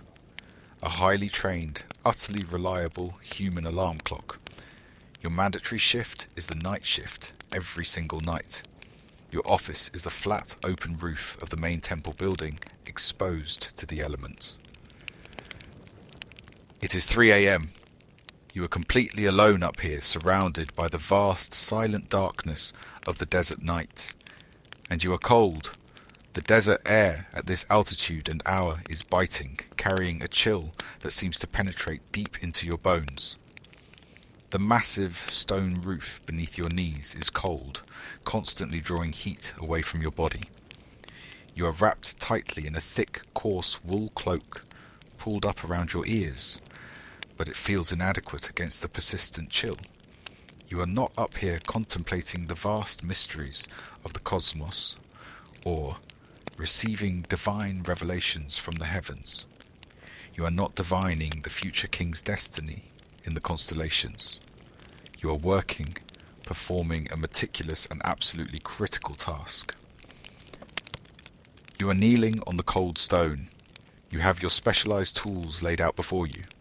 A merket, which is essentially just a plumb line, a long string made of flax with a carved wooden weight on the end to keep it perfectly vertical.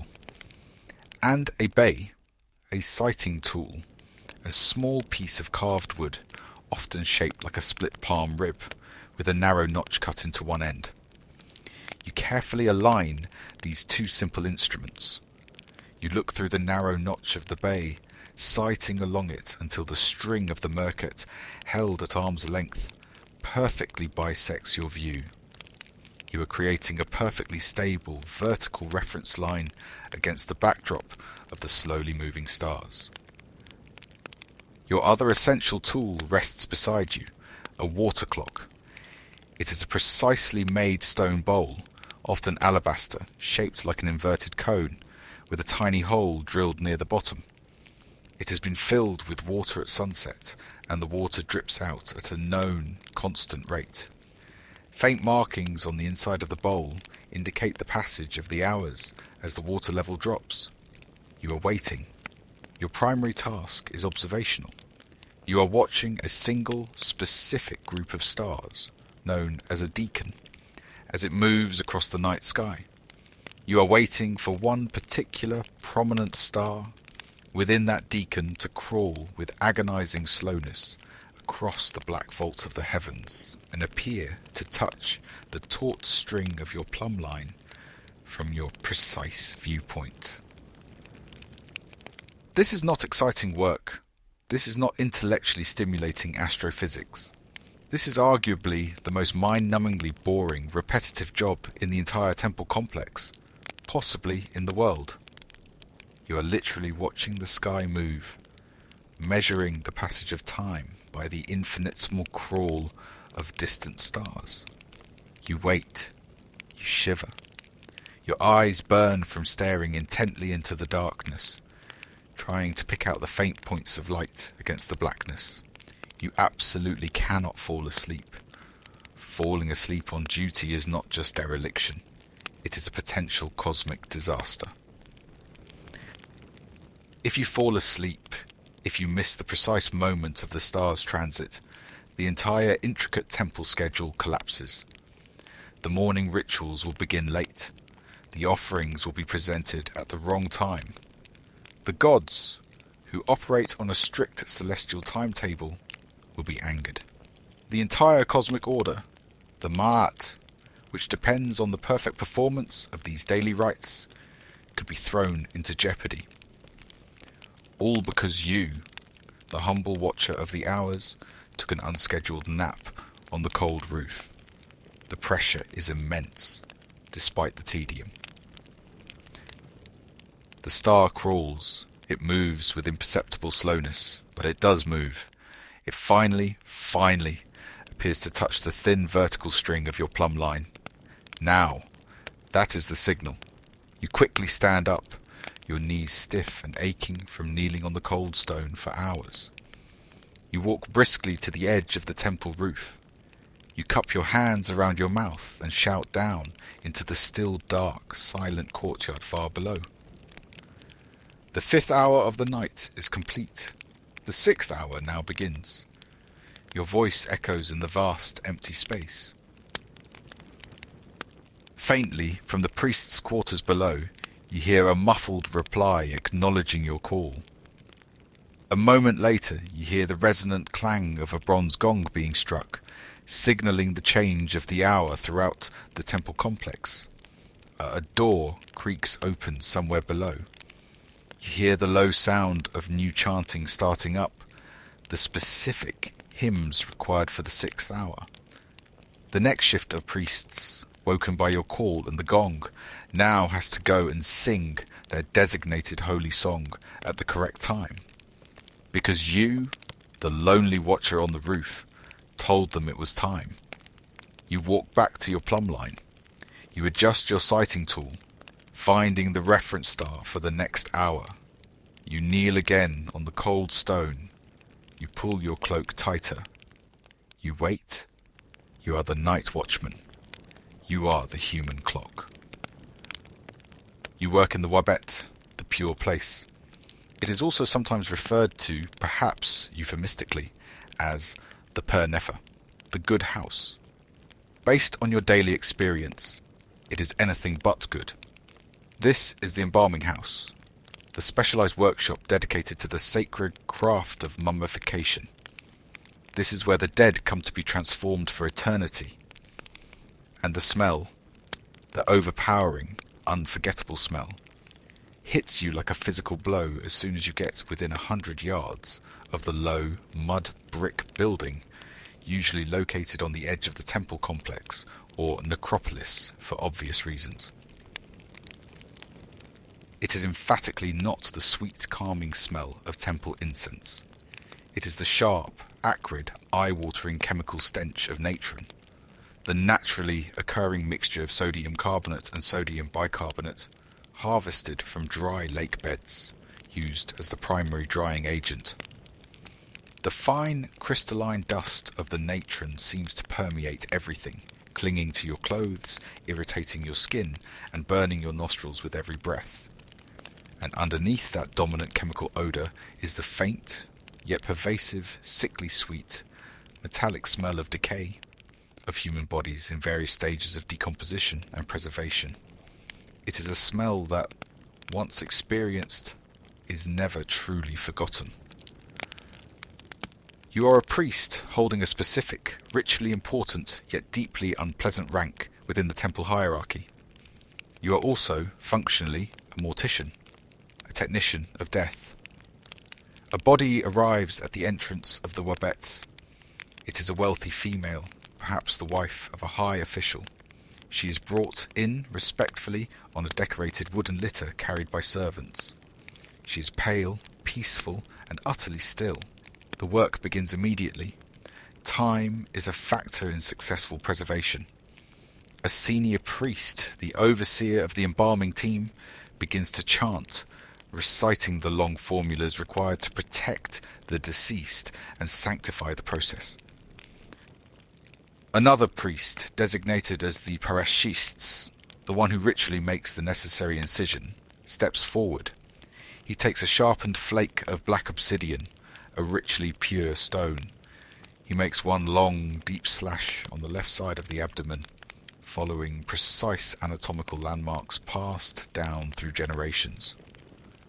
According to tradition, after making the cut, he is supposed to be ritually chased away, symbolically taking the impurity of the act upon himself, though in practice this may have become a mere formality. Your job is next. You are the extractor, one of the team members responsible for the internal procedures. You reach your bare hand deep inside the body cavity through the fresh incision. The sensation is wet and surprisingly warm. This is not a sacred mystery you are contemplating. This is a visceral, messy, physical job requiring a strong stomach. You pull. Working by feel in the confined space, you locate, grasp, and remove the internal organs.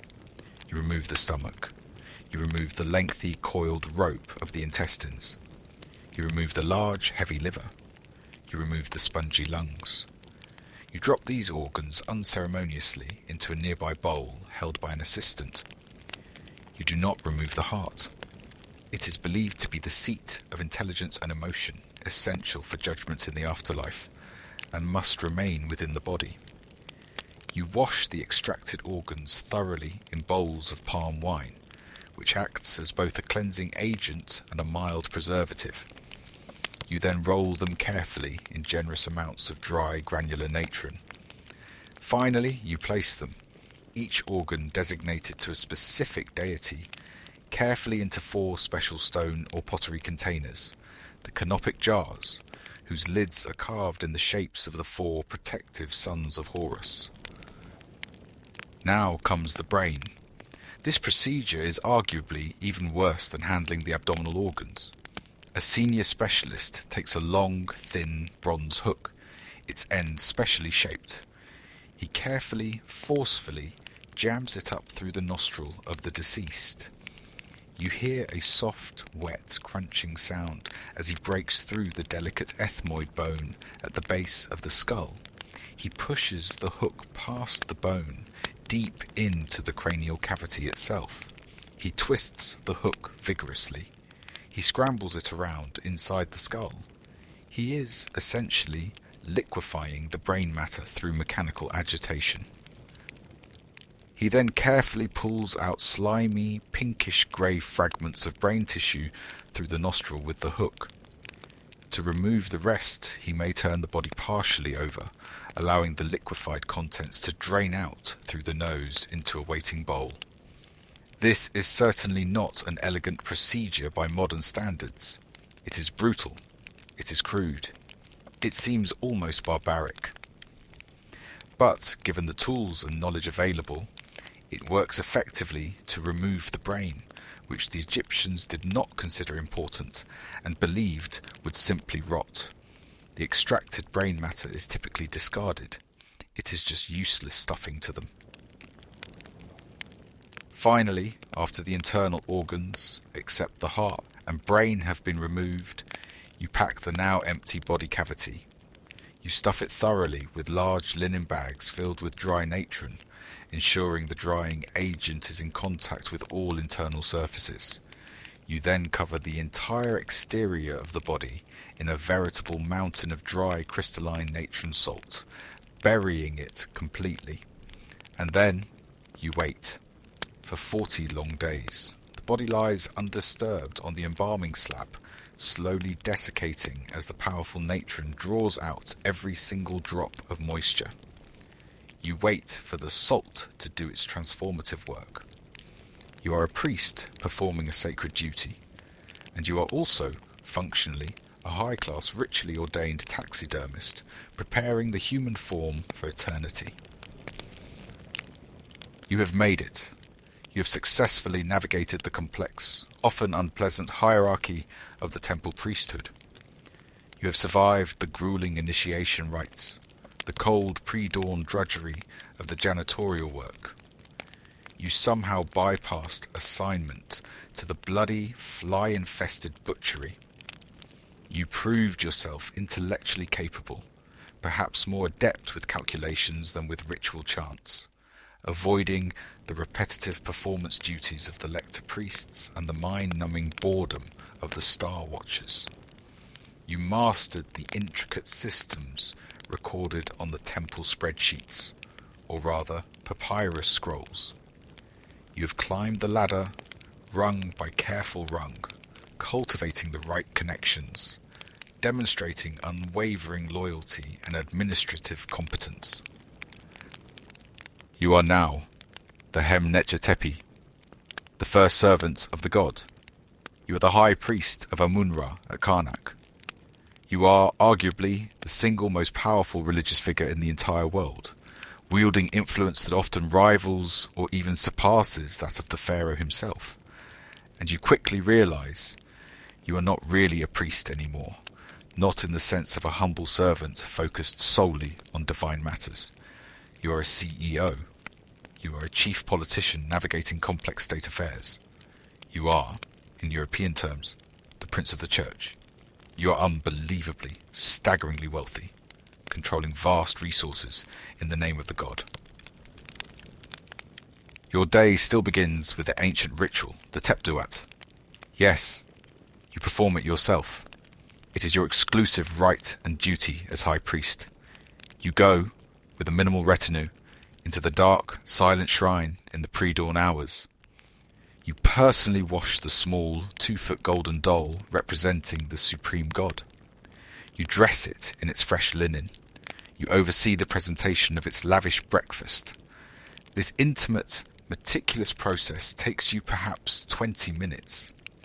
It is your one brief, genuinely holy act of the day, the symbolic core upon which all your worldly power rests.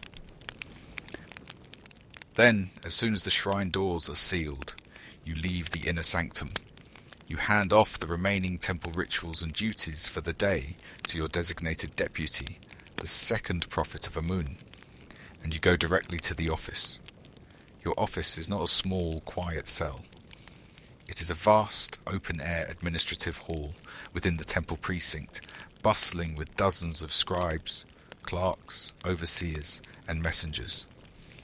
Your entire day, from sunrise to sunset, is consumed by meetings, reports, and decisions concerning the vast temporal affairs of the temple. Your first scheduled meeting of the day is with the vizier, the pharaoh's prime minister, his highest-ranking secular official. You greet each other with elaborate, formal pleasantries, but the underlying tension is palpable. You are not discussing theology or the interpretation of omens. You are arguing, politely but firmly, about land taxes and water rights. The Temple Corporation owns, by conservative estimates, 1/3 of all the arable land in Egypt, granted by successive pharaohs over centuries. The current pharaoh, perhaps facing financial pressures, wants a larger share of the revenue generated by these lands. You are here to negotiate, to protect the temple's assets, perhaps offering a substantial one-time donation in lieu of increased annual taxes. Your second meeting is with the chief of the treasury, another high-ranking court official. You are not talking about the fate of souls in the afterlife. You are talking about gold mines located far to the south, in Nubia. The temple, with its immense wealth, funds and operates its own extensive mining expeditions to secure the precious metals needed for statues, shrine decorations, and trade. Your last heavily laden caravan returning from the mines was apparently hijacked by nomadic desert raiders. You are demanding that the state provide better military support and patrols along the desert's routes to protect the temple's investments and personnel.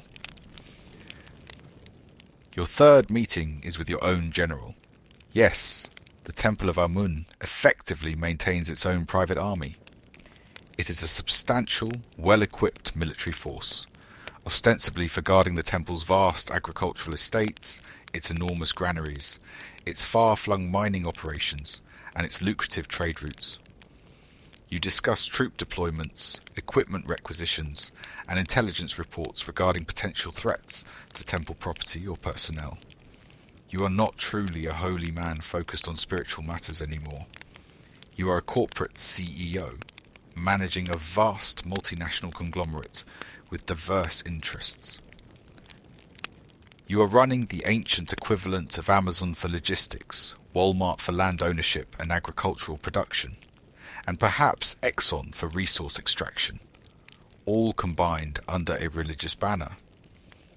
You function as a chief lobbyist influencing state policy, a powerful land baron managing vast estates, a general commanding troops, and a central banker controlling enormous flows of wealth, all rolled into one highly influential, politically savvy, bald male wearing a simple white kilt. The brutal reality of holding ultimate spiritual power in this system is that it often has very little to do with the spirit itself. It is frequently not about nuanced interpretations of the god's will. It is almost always about the gold. It is about the barley. It is fundamentally about controlling the land and the resources. Your long day finally ends. You have approved departmental budgets for the next quarter. You have dictated temple policy regarding grain distribution during the upcoming low Nile. You have overseen the complex operations of a corporate empire that directly rivals, and sometimes openly competes with, the pharaoh's own secular administration.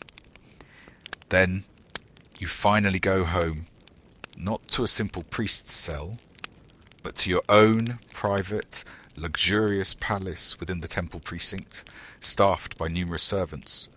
You eat your lavish evening dinner, which likely includes the very same roasted goose that the god Amun-Ra spiritually consumed for his breakfast earlier that day. The priests who served the pharaohs were not a single, monolithic entity. They were not all mystical sages lost in contemplation. They represented a vast, complex pyramid of specialized labor, a microcosm of Egyptian society itself, contained within the temple walls. At the broad base of the pyramid were the thousands of Wab priests, the pure ones.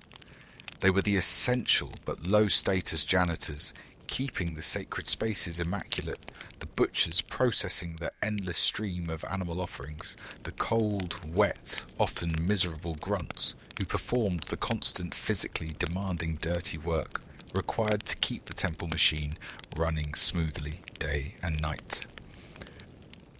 In the middle layers of the hierarchy were the crucial specialists, the technicians of the sacred. These were the accountants, the scribe priests meticulously managing the temple's vast spreadsheets written on papyrus. They were the performers, the lector priests expertly selling the promise of the afterlife through perfectly executed rituals, like the opening of the mouth. They were the human clocks, the astronomer priests enduring cold, lonely nights watching the stars to maintain the cosmic schedule. They were the morticians, the embalmer priests performing their gruesome but necessary craft in the wabe. These roles required specific skills, training, and knowledge. And at the very apex of the pyramid sat the executives, the high priests, the first servants of the gods. They were the CEOs who directed the vast corporate empire that the state religion had become, wielding enormous economic and political influence. They navigated the complex relationship between the temple and the palace, managing immense wealth and commanding significant manpower, often including their own military forces.